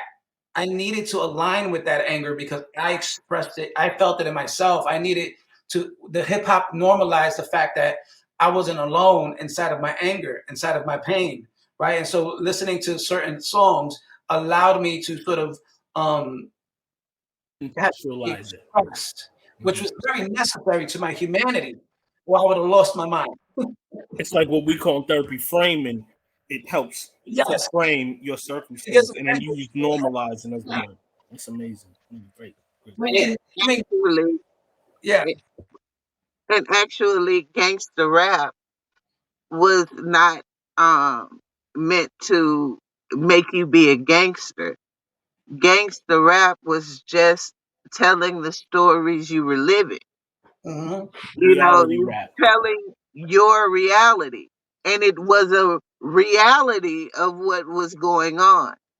But I think what happened is it went from telling a story about what's going on in your life to now becoming a life goal. I want to be, I want to be a gangster, but that wasn't really the purpose of that music, because even well, back then they did a very good job of, yes, they talked about selling dope, but they also talked about going to prison for selling dope. They also talked about um turning somebody into a strawberry, or somebody being a strawberry and setting you up to be robbed. See, a it encompassed an experience, No, but yeah. now they only show the money, the cars, the bling. They don't show you going to jail, and then when you get out, all you have is them orange flip flops that they give you when you walk out them prison doors, and them pants them Carl Canines you had on from the early '90s, Mm-hmm. and you walking out in 2022, and you ain't got nothing you hustled for. See, Mm-hmm. they don't show that part anymore. Yeah. But also when you think They about Yeah, they don't show Goldie coming out the courthouse with the dead fish in his shoe. but it's true, but I also in the original intention of gangster rap, for example, is telling the story and narratives of the people who were living that experience. But the corporations exploited that, right? And I think it was somebody from Bone Thugs and Harmony. I just saw this like I don't know, maybe 2 years ago. He was talking about Busy Bone and Lazy Bone.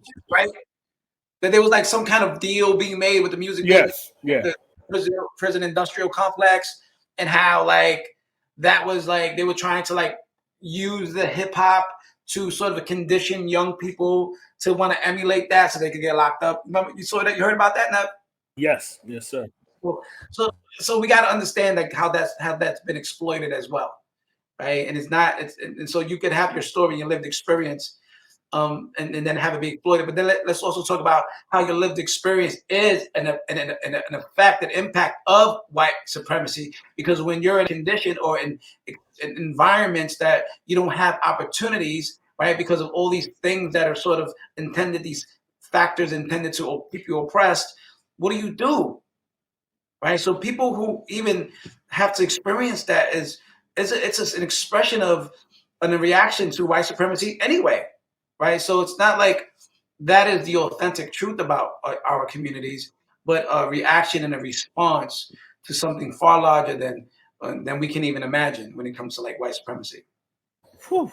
Antonio, I'm trying not to take over this thing. I want SP to come back in, but let me I just want to keep asking some hip hop questions now that we went down this road. My question is now when it comes to collective trauma, right? Yeah. And things that we go through as a people, what do you think the effect of it is on younger folks? I think especially when they say hip hop is the most dangerous occupation right now. Over 250 rappers were murdered, right, in the last year or two. Then we're talking substance abuse, right, and OD deaths. That's a woo. Sorry, my trigger looks like you're getting triggered like a lot, right? Real. The overdoses, black males committing suicide at an alarming rate since the pandemic.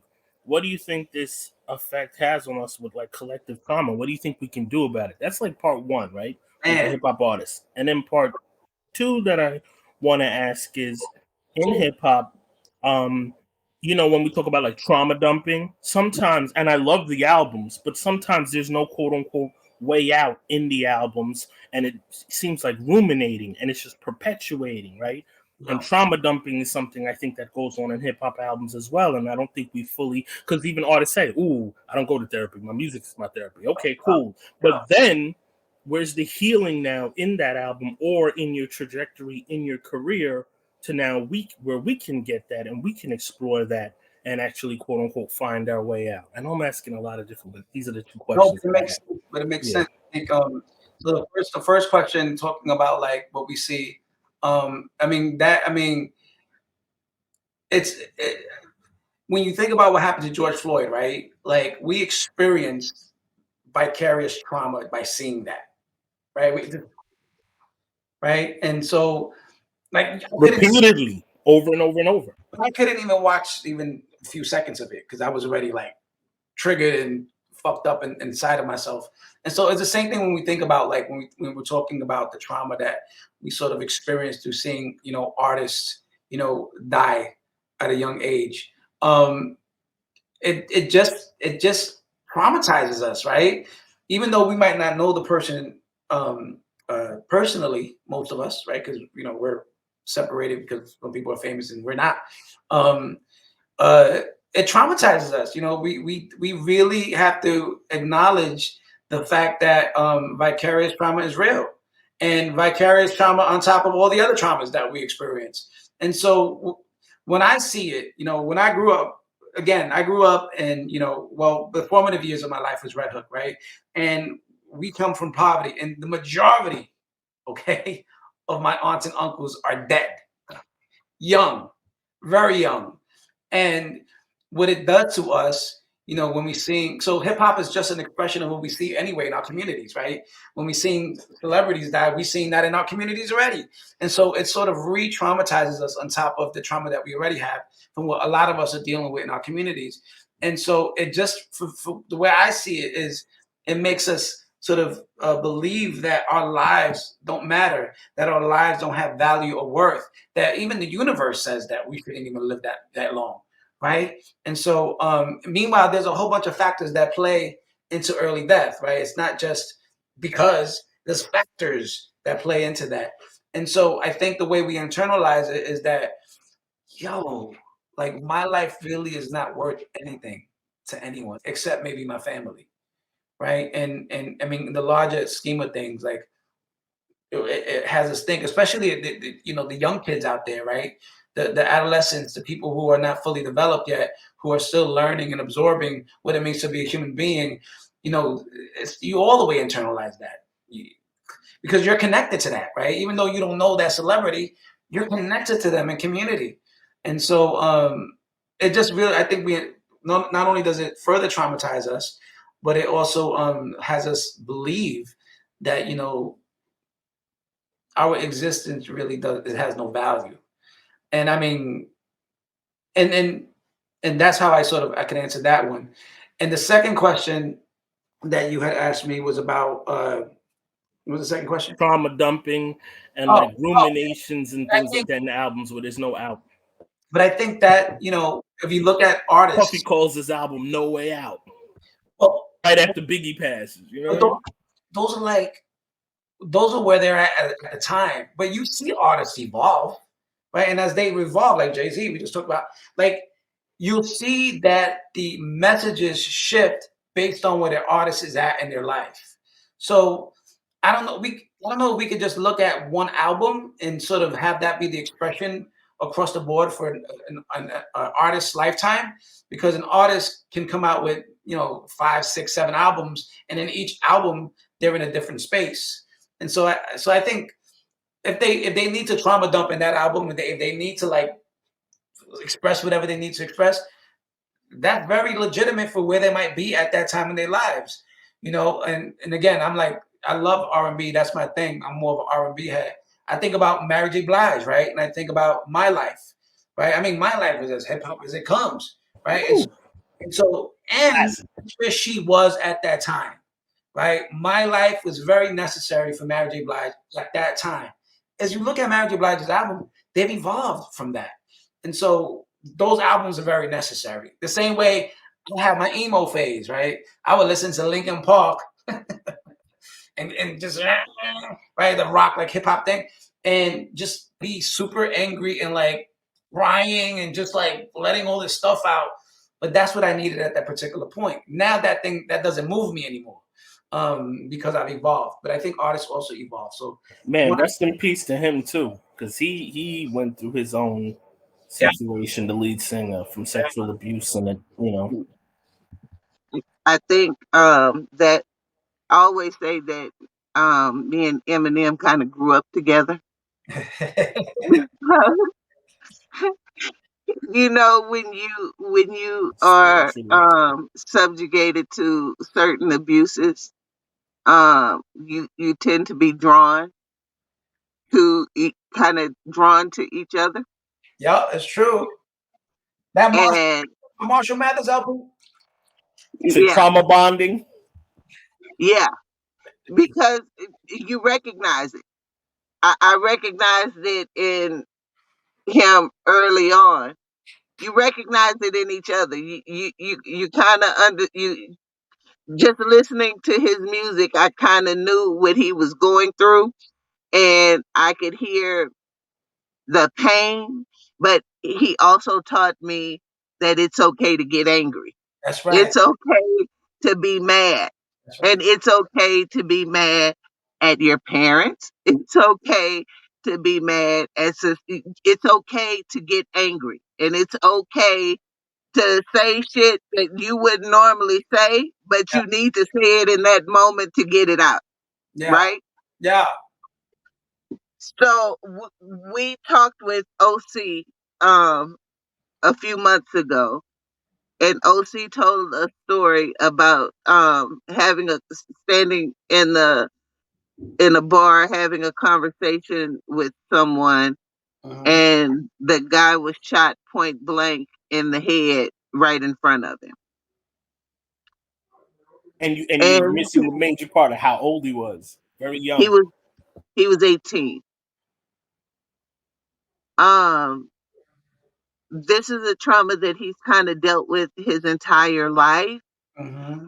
And at this age, he wished he had gotten therapy, but he didn't,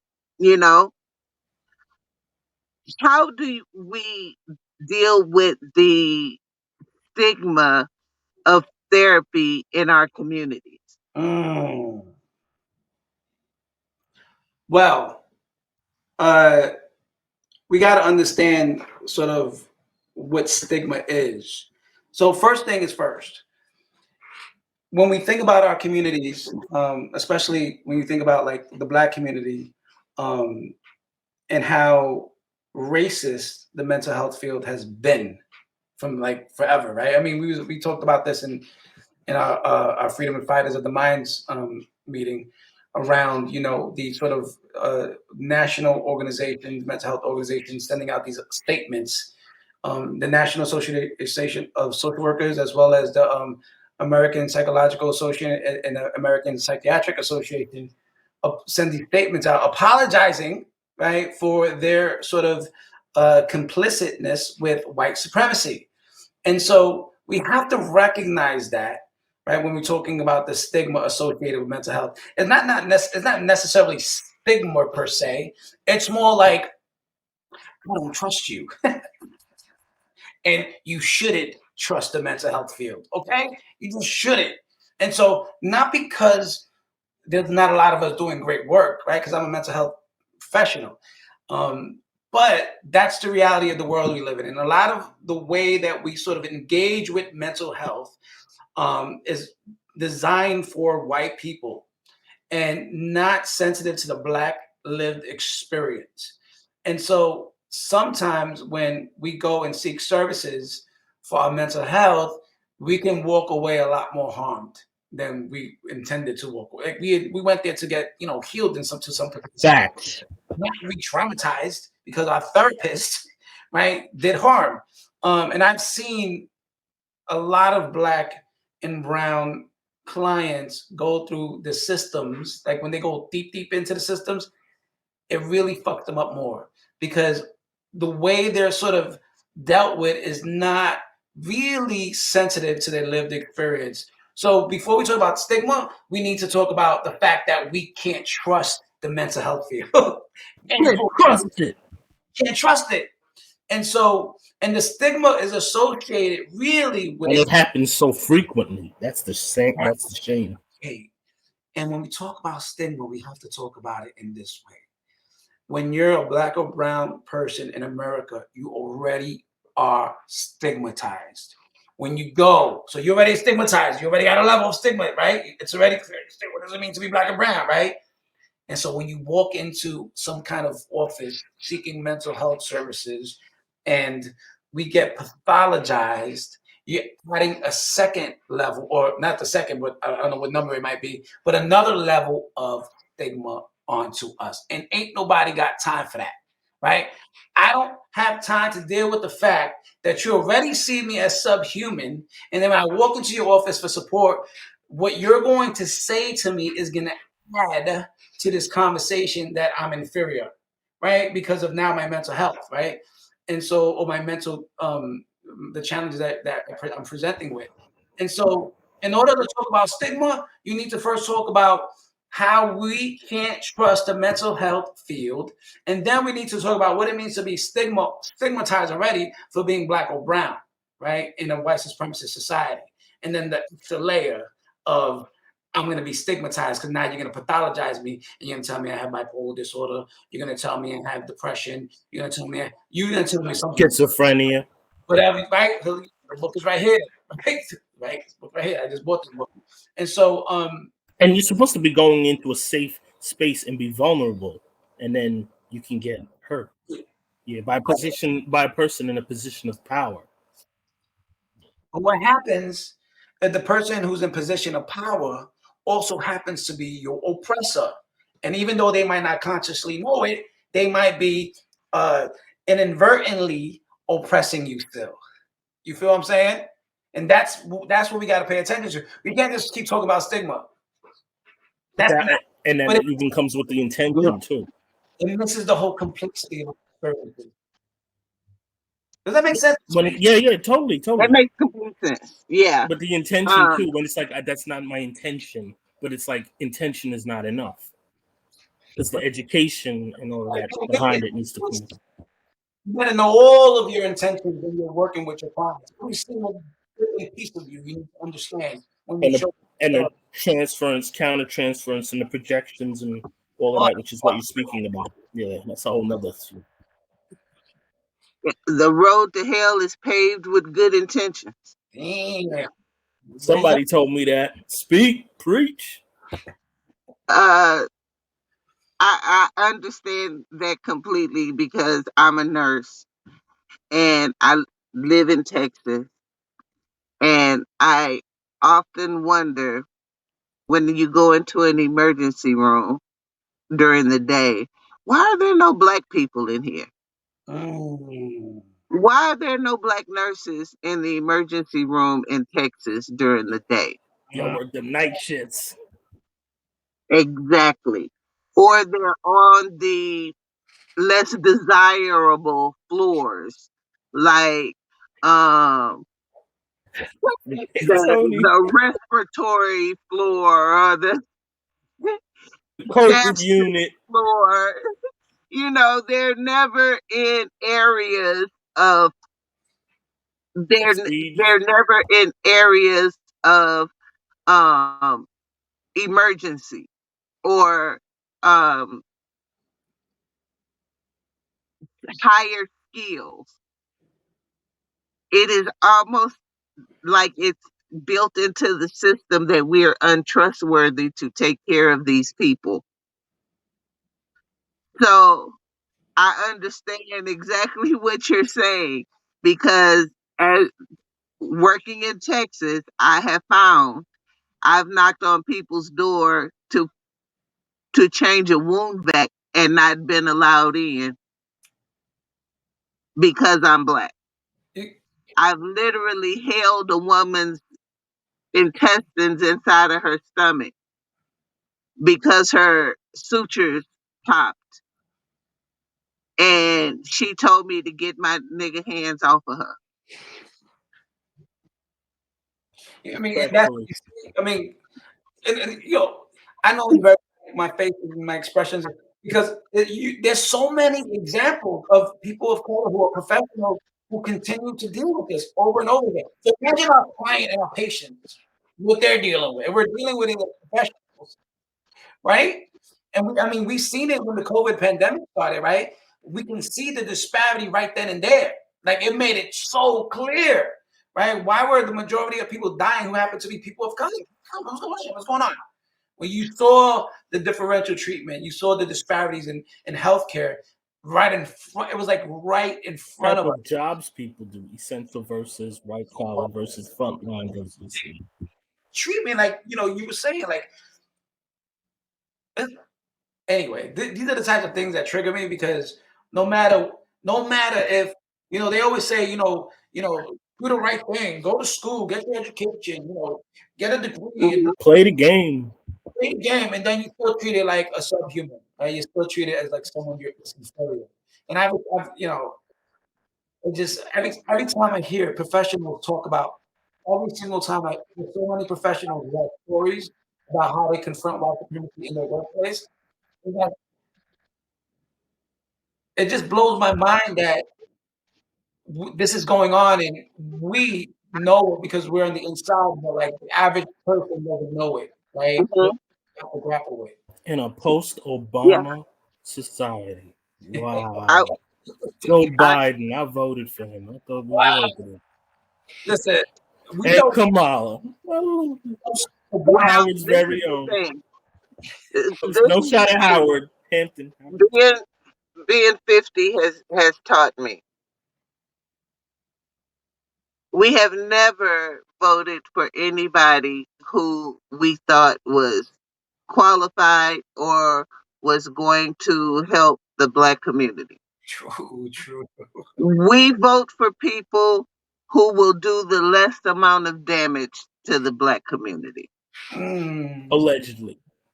No, not even allegedly. Oh, that's It's just historically, No, but Democrats some do. yeah, Democrats no, do but less SP, damage. what I'm saying is they go on the campaign trail saying one thing, then they get in there and it becomes a whole that's what I'm saying. Yeah. Allegedly. Like Oh, they they sometimes we will. get the 52 card Monty. That's what I'm saying. Yeah, Democrats will do less they will do less damage, but they will do damage Allegedly. because of their they're still leaning into white supremacy But that's what I'm saying. The because Rockefeller laws and those things are it's under that them. they have this white savior complex where they feel like they have to save us. We don't need you to save us. We need you to fix you. Mm-hmm. Work on that and And yo shit. That's right. leave us. We can fix our own shit eventually. If you fix that, this will be a whole lot easier. That's right. And so fix your shit and then get out of the way. Yeah. Boom. Get out of the way too. Like that also. Get out of the way, please. Thank And you. it's also this is Joe Rogan thing is Uh-huh. another thing that is really showing Part it's two. just a picture of what Black people have to deal with. Mm. Now, far be it from me, who has been who was sexually assaulted at a young age, to champion Bill Cosby and R. Kelly. Mm. But why is it every time a Mm. white person says the Mm. N says says the N word, Uh-huh. you have to bring them two up like that absolves them Mm-hmm. of being racist? Uh-huh. Uh-huh. Is how how do we how do we get to a point where we just it, I've been marching since I was 8 years old. I'm tired. Mm. I don't want to march no more. We've been marching for these damn Confederate statues since I was 8 years old. I'm 50. I'm not marching no more. Right. No, I'm yeah. tired of marching. Yeah. Right now, all I want you to do is do a whole lot of leaving us the hell alone. That's right. I'm telling you, man, listen. And you know, it's so interesting that you speak to that because I was thinking about some of the questions, and I I think the revolution has to happen within our communities. And what I mean by that is when we're thinking about our liberation, we have to be liberated here first and foremost. And you know, I was talking to one of my colleagues the other day about like what sort of motivates me, and I was talking about like because again we'll go back to how white supremacy is like when you think about systemic racism. White supremacy is in every single system possible in America, hands down. You go to ShopRite, there's white supremacy there too. And so and so when we think about how sort of pervasive it is, we have to understand, we have to come to some type of awareness of where does our liberation really lie, right? Where is our liberation? Where is it going to be manifested? Nelson Mandela, when he was locked up a long time ago in South Africa, one of the things that I heard him speak, or a quote that I saw from him, something a long time ago, I heard him say that even though he was locked up physically, he was free here. And I feel like, all those statues, and when we think about, fighting for, equity, and we think about, fighting to have justice and fighting for changing of the laws and a right to vote, all the things that are super important, all that needs to be accompanied with and by our liberation here. Because if we can liberate ourselves on a psychological level, obviously it goes into everything else, right? Our spiritual and physical well being. And if we can liberate ourselves here, that's the key. Because, and I've done this, trust me, I've done this. I've been in spaces, white spaces, where I felt, like white folk was treating me with less dignity and respect than I thought I was deserving of. That they were treating me as an inferior human being. That I was dealing with obviously racism, and so and I fought and fought and fought, the diversity, equity, and inclusion initiatives. Like, we have to push this and move it forward. And you have to understand that the way you're treating us is not acceptable. And I spent so much energy on trying to convince white people that I am an equal to them and I'm deserving of the dignity and respect that they are also deserving of. However, I kept forgetting that my focal point in life was not about them, but about us and healing our community. So, when you talk about, being tired of marching in the streets, I think we have to, and not because some of us are going to continue marching in the street because everybody has their own role to play, right? I remember marching before Black Lives Mattered when there was the October 22nd coalition. And the October 22nd coalition on October 22nd used to be on the streets against police brutality. And I was, like a little 20-something-year-old, out there in the street, like, talking about against police brutality. And then it evolved, and obviously to Black Lives Matter, as you see today. But we have to take it to the streets because some people will, but we also have to take it here. We have to take it internal, because I think one of the things that I've recognized is, despite the fact that I still live in a society of white supremacy, that my liberation starts with the mind. And because the mind is really I see the mind as almost like an instrument that connects us, our human beingness, to the universe, right? So I don't know how to describe it. It's like a portal or something. And if we can liberate the mind, I think we cannot be touched anymore, because it's not a matter of whether we have access to more resources and opportunities. It's a matter of, how are we treating our family members? How are we living in our day-to-day experience? Who do we get to love? Who do we get to be with and share experiences with? And that might seem, in a white supremacist society, like it goes against capitalism. But I wonder, is capitalism our norm? I mean, is capitalism sort of an African-centered sort of approach? Or is that like the oppressors? And are we emulating that because we've been conditioned to emulate that? Well, I think, yeah, that's what it is. I don't even have to ask that question. I know that. But do we really value that? Or do we value our family and communities? And that goes, Nev, we was talking about this earlier, right? I don't know if we was being recorded or not, but we talked about allegedly survivor's guilt or something, remember? Yes. And so corporate and commerce. You talking about that? Corporate versus commerce? Uh-huh. Oh, you want me to ask that question now? We could, I mean, if you want to, you could Yeah, man, I'm sorry. I was like trying to get my dinner thing. All right, shoot. All right, let's go. Wait, where were we in this? I'm sorry. Here's the, He's like, here you go. This is the question: corporate over culture. Is it and commerce over community? So like capitalism.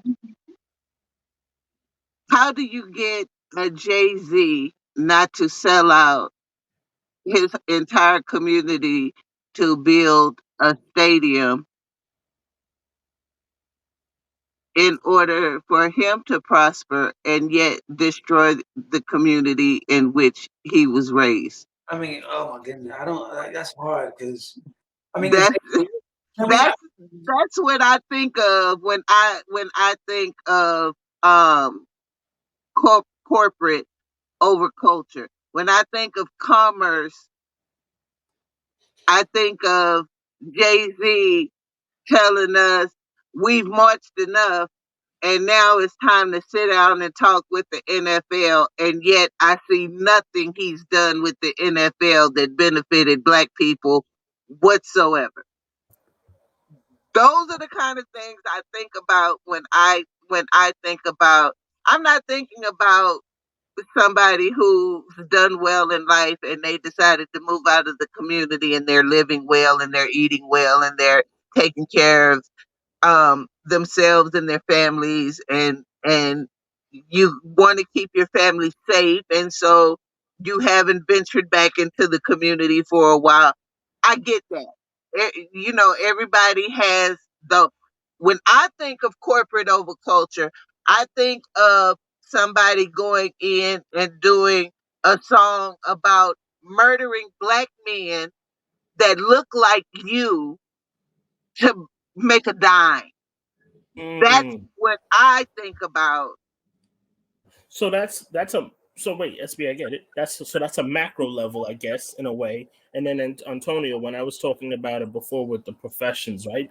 Agency versus private practice, that becomes like the micro level, where kind of, I guess, what she just said about moving into the better area, blah blah blah. I want to have my office on the Upper West Side, and I'm not going to take any insurance paid clients. That type of, like, we're moving on up to the east side, right? Like that balance of, am I selling out if I don't serve X, Y, and Z? You know what I'm saying? Me moving up, does that necessarily mean?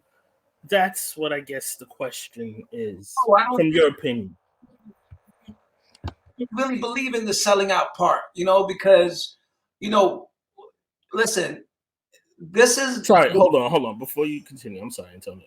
SP, did I get that right or did I misquote you? I just want to make sure I'm right with this. Are we right or am I wrong?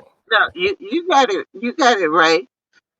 However, I do want to point out that insurance pays ass, and You go now. No. Medicaid is a succubus. Don't do And this. so No.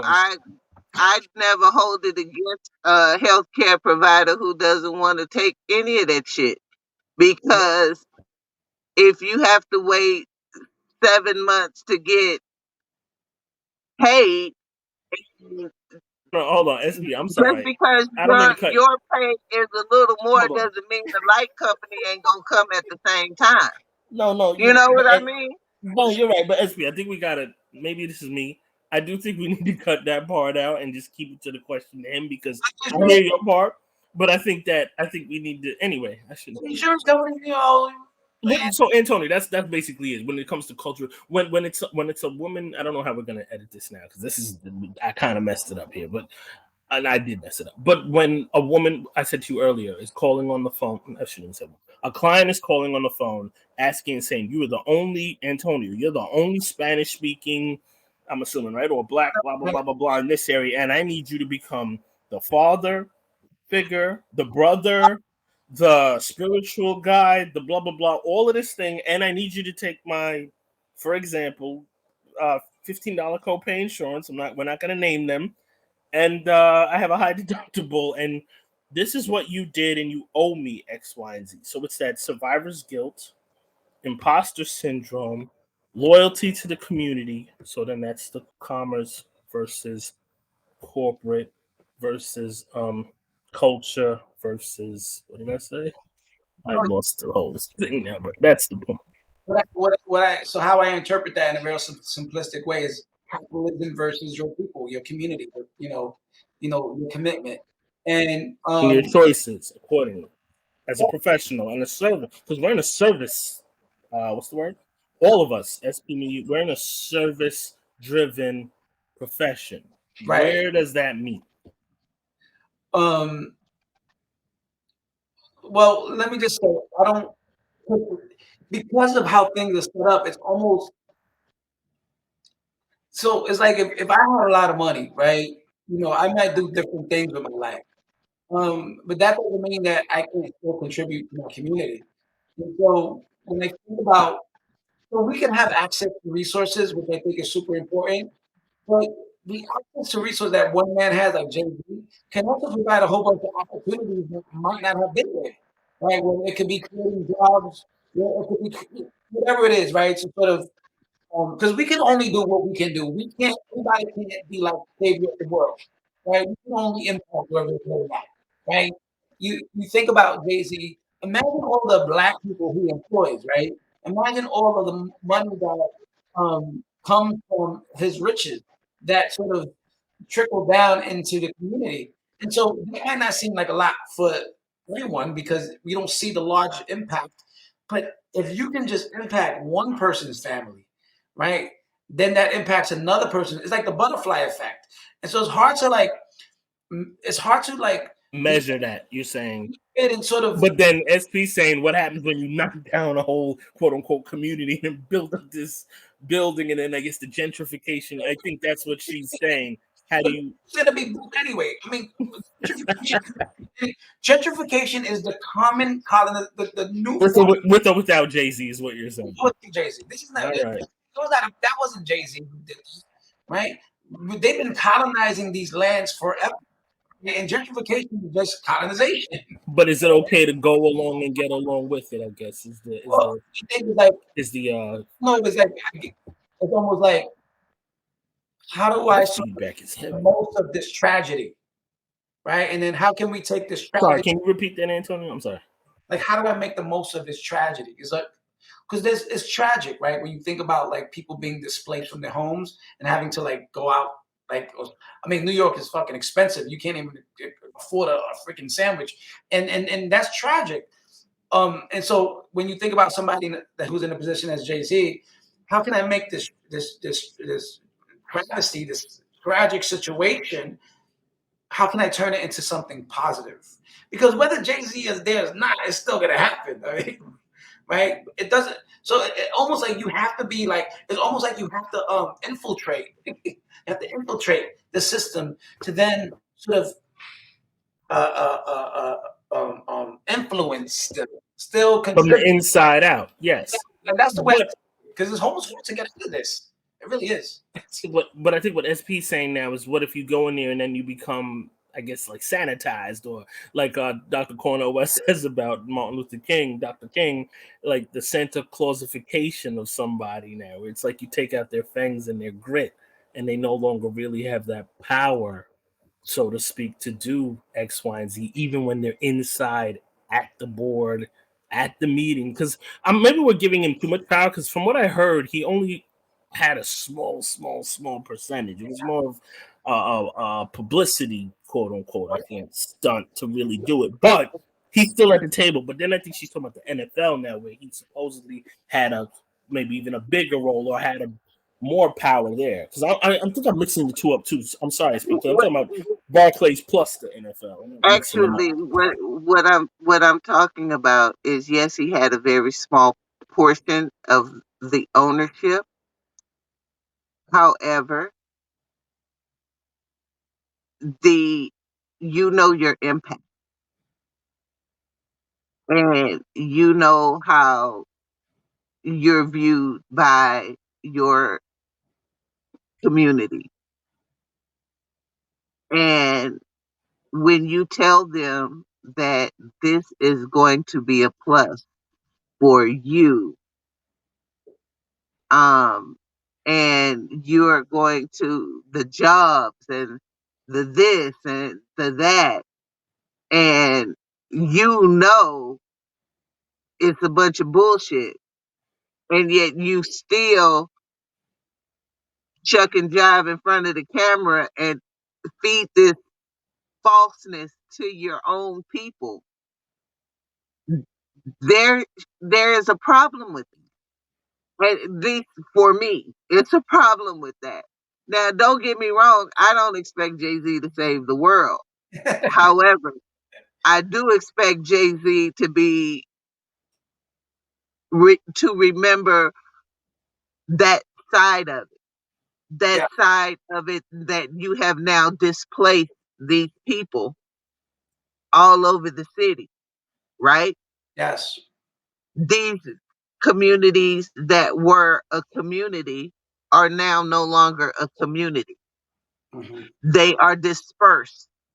So even as we're talking about our community, how much of our community is actually left due to gentrification?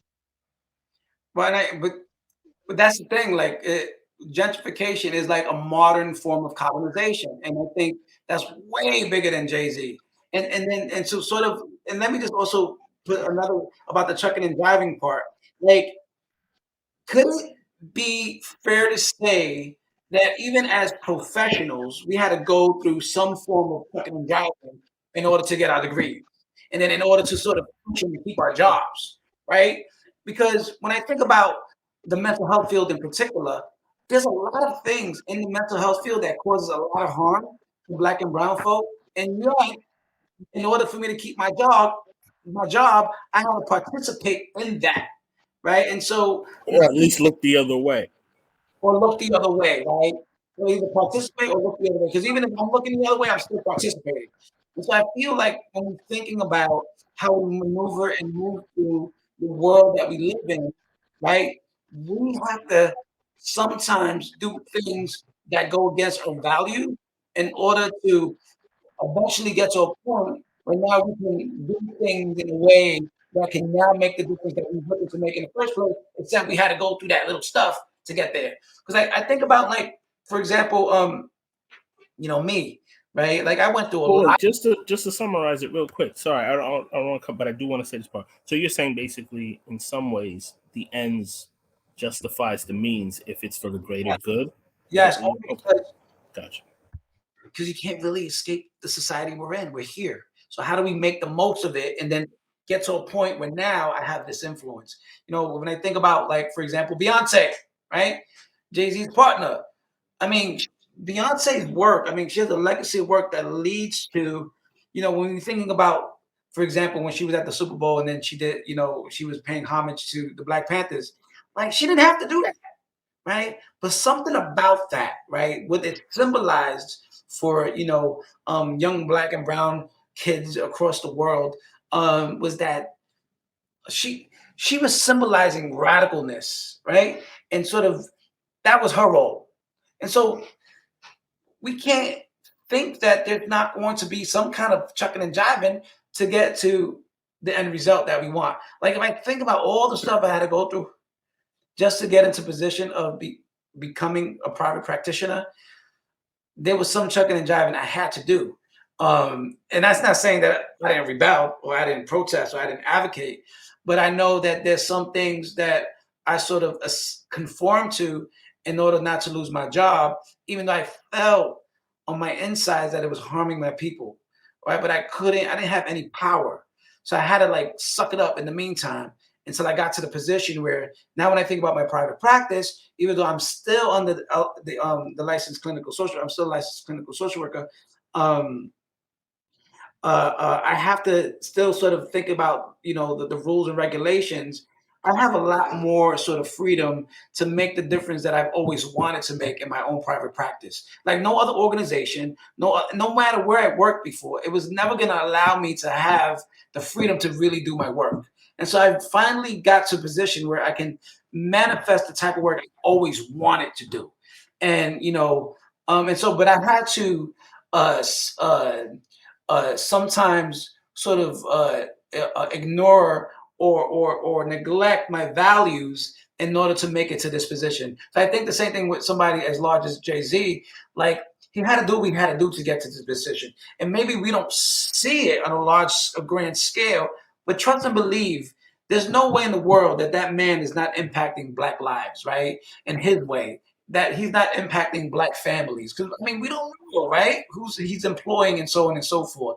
So so it's hard to talk about, like, that and then sort of convoluting it with, like, being a sellout and, because you black, like, period. And so no matter how much, even like, what about Tamika Mallory, right? When they was talking about people criticize her for being part of, like, the commercial. She had a commercial where she was with the what company was it? It was a car company. What car company it was? But yeah, criticized I for being. guess I guess what you're saying is like the person has to be looked at as an arc and a summary of their parts and a summary of their life, and not one individual piece or one action. Is that what you're? I Well, don't yeah. want to put words in your mouth, but I'm just Well, wondering if it's. ultimately, that's what I'm saying. Like, we got to look at the uh, we have to be sensitive to what we are up against. Is what I want to say. Really,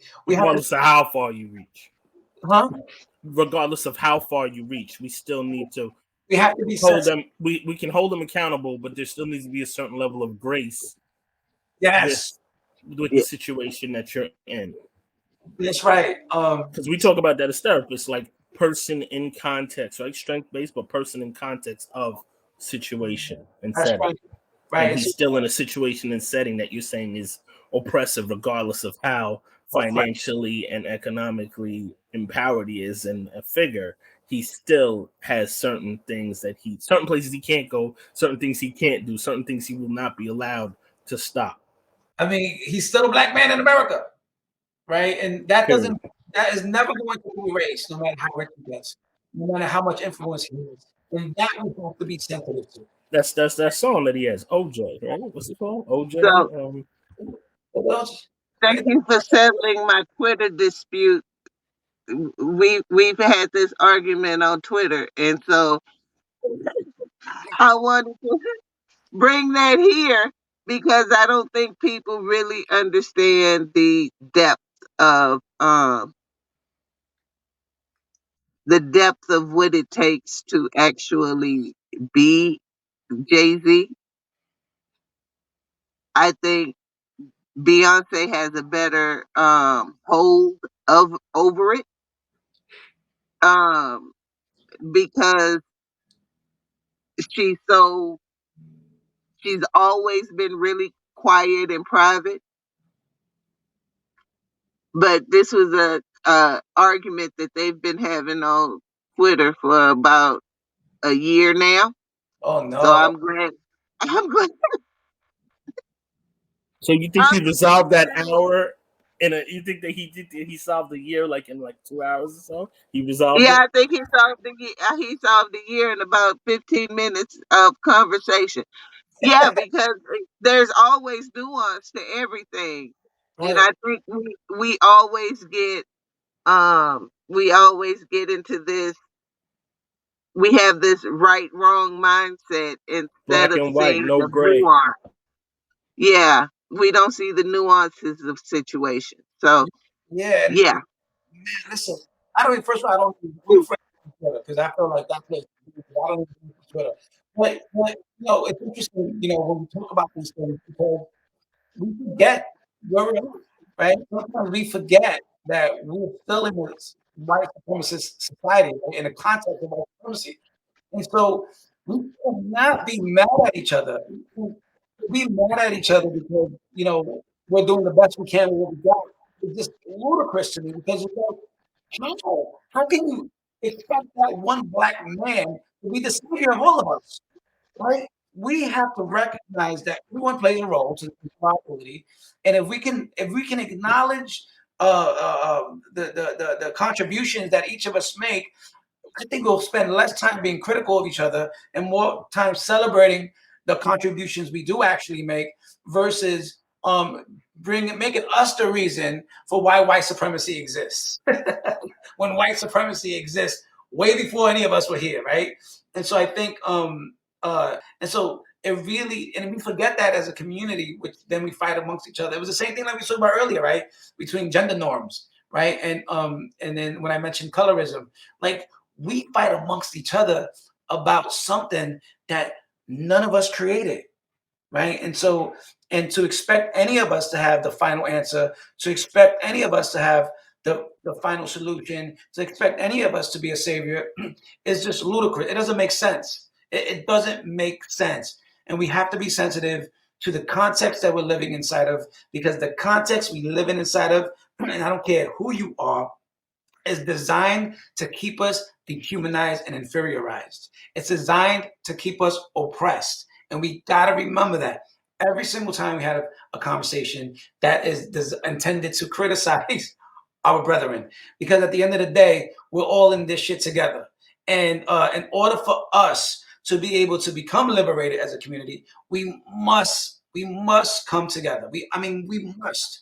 And I feel like uh, uh, uh, when I think about white supremacy, it's done a wonderful, beautiful, magnificent job at keeping us divided and conquered. It's done a beautiful job at, you know what I'm saying? It's done a wonderful. It's I always wonder about the oppression Olympics through the diaspora. Um, it seems as though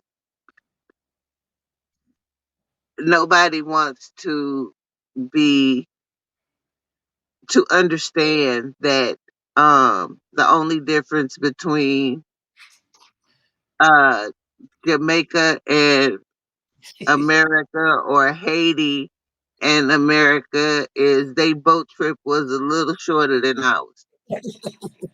Yeah, and we had a different colonizer. One spoke Spanish, the other one spoke French, the other one spoke Portuguese, the other one spoke English. Different colonizers.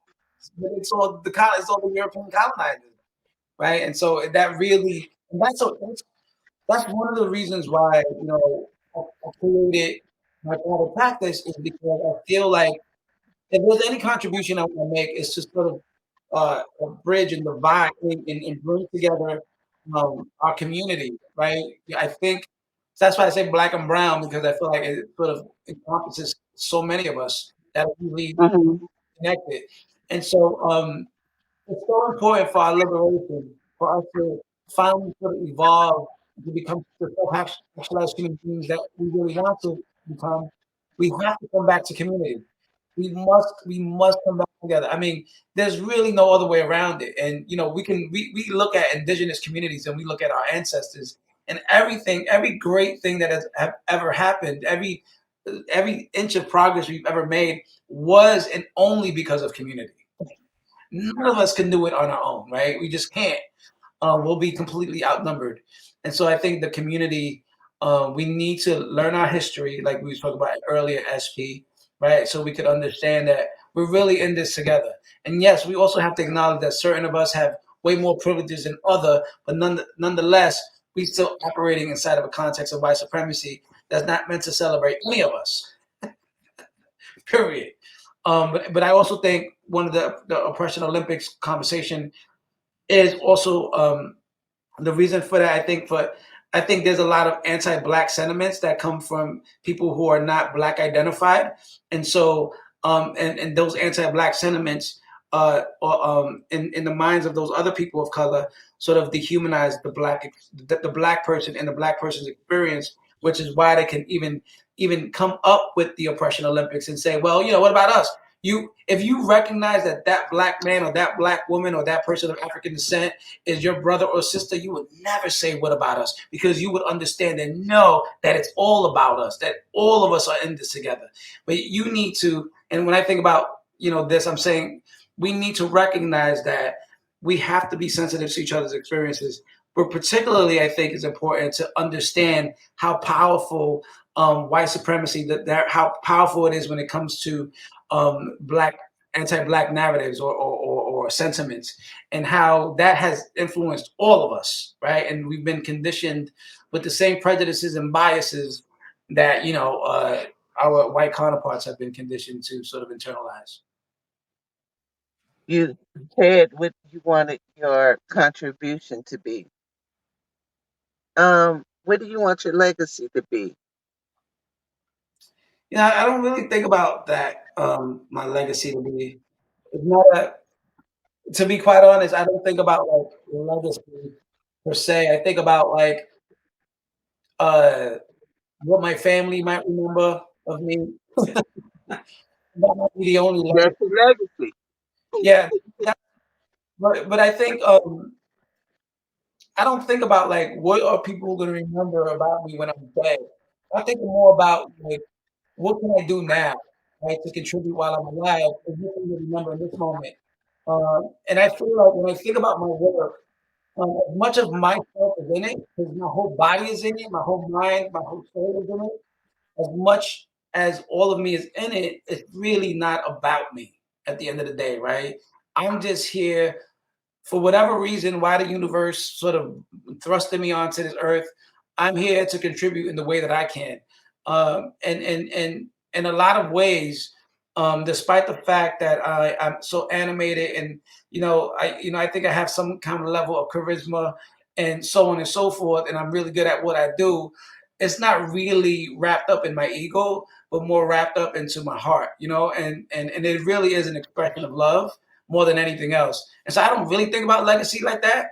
I think about what can I do while I'm alive, and although obviously maybe a legacy would be attached to that in some ways, I never think about that as the end result. I think about what's my commitment today. How can I serve my community? And so yeah, so yeah, I don't really I hope they think that I was dope as fuck. Well, this is the thing.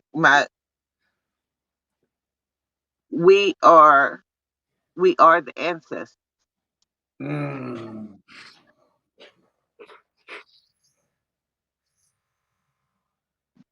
That's a big pill to swallow. No, you're right. But we are the Oh, ancestors.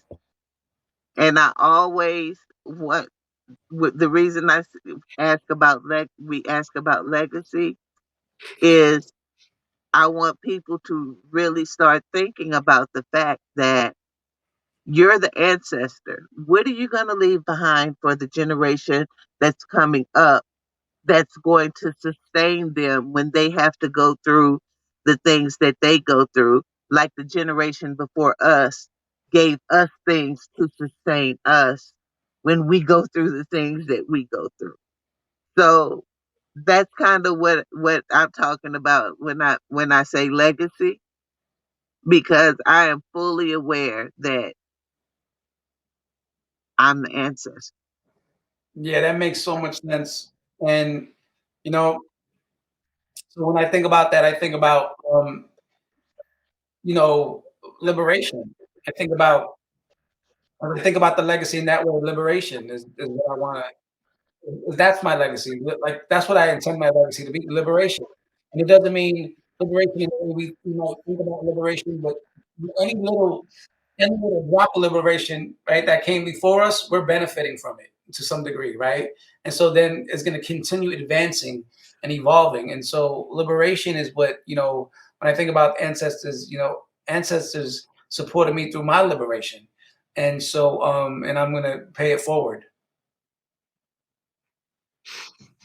That's amazing. Um, the name of the show is Powerful Impact. What are the three people? Who are the three people in your life that provided a powerful impact for you, either personally or professionally, and Well, why? uh, the impact. So I had, so when I think about the how I've been impacted by women. And I think about my second mom, my adopted mom, Mama Helen. And I think about my grandmother, the teacher I talked about earlier. And I think about my mom, my biological mom. And so, uh,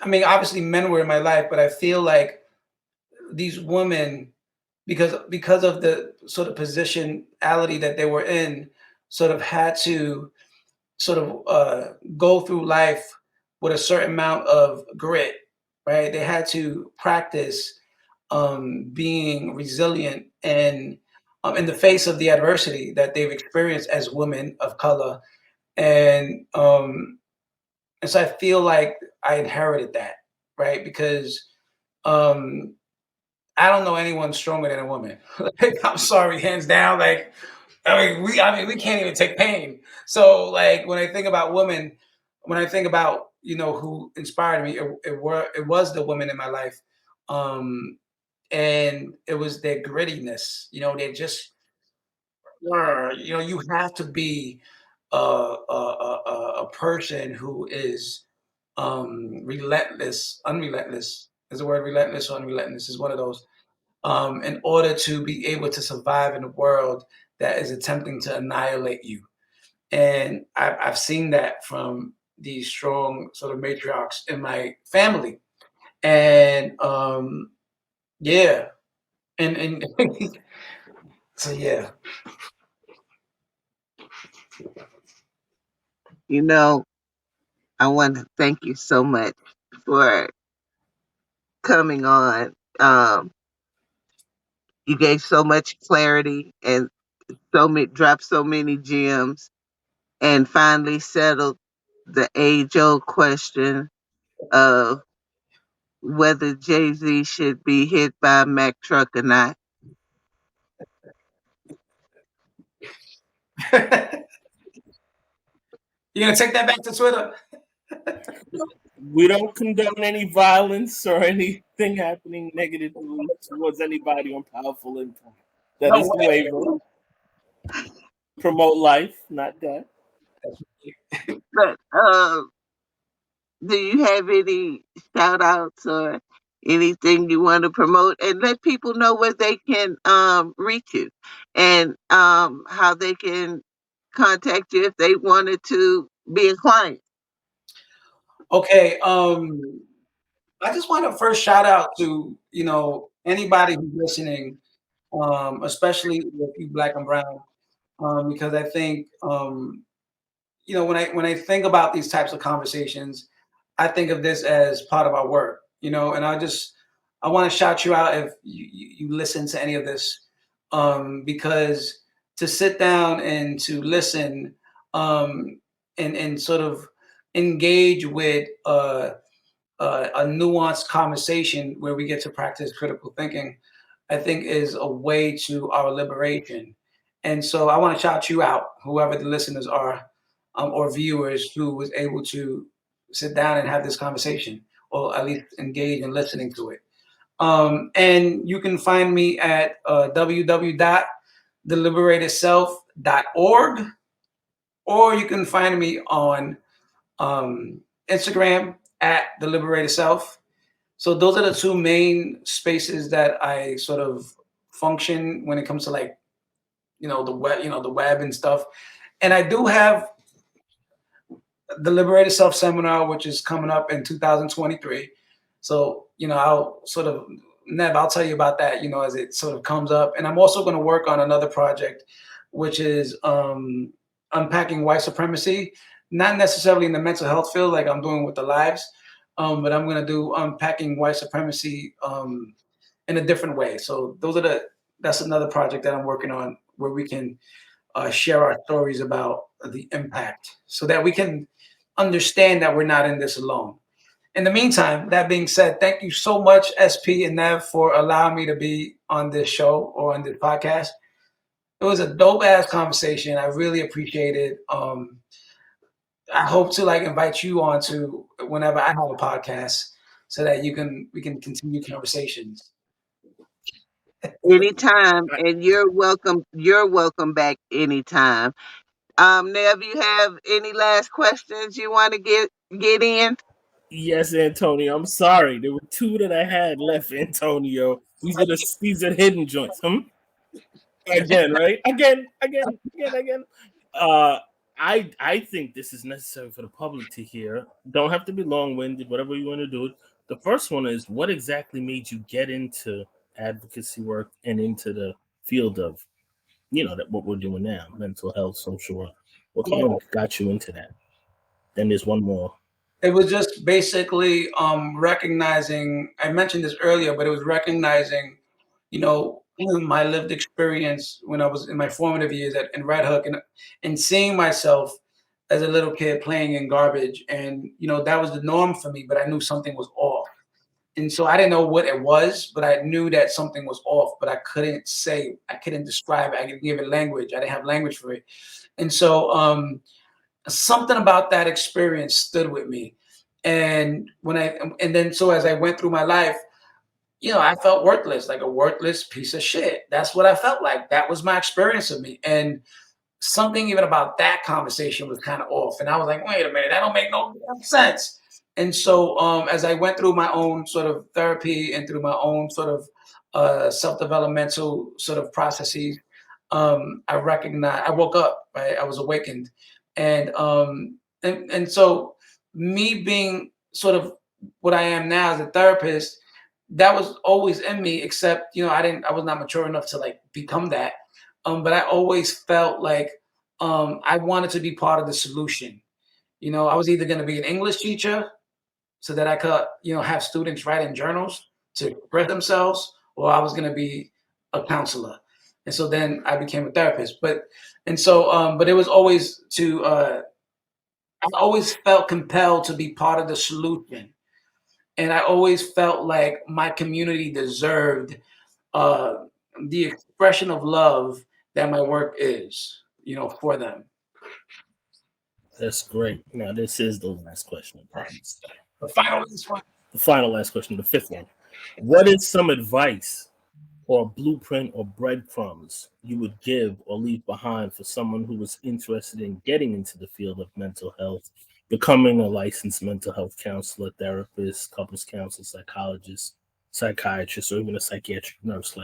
What is some advice or blueprint you would want to give, or you would tell your younger self, X, Y, and Z, just to leave off? Yeah, you got to check yourself.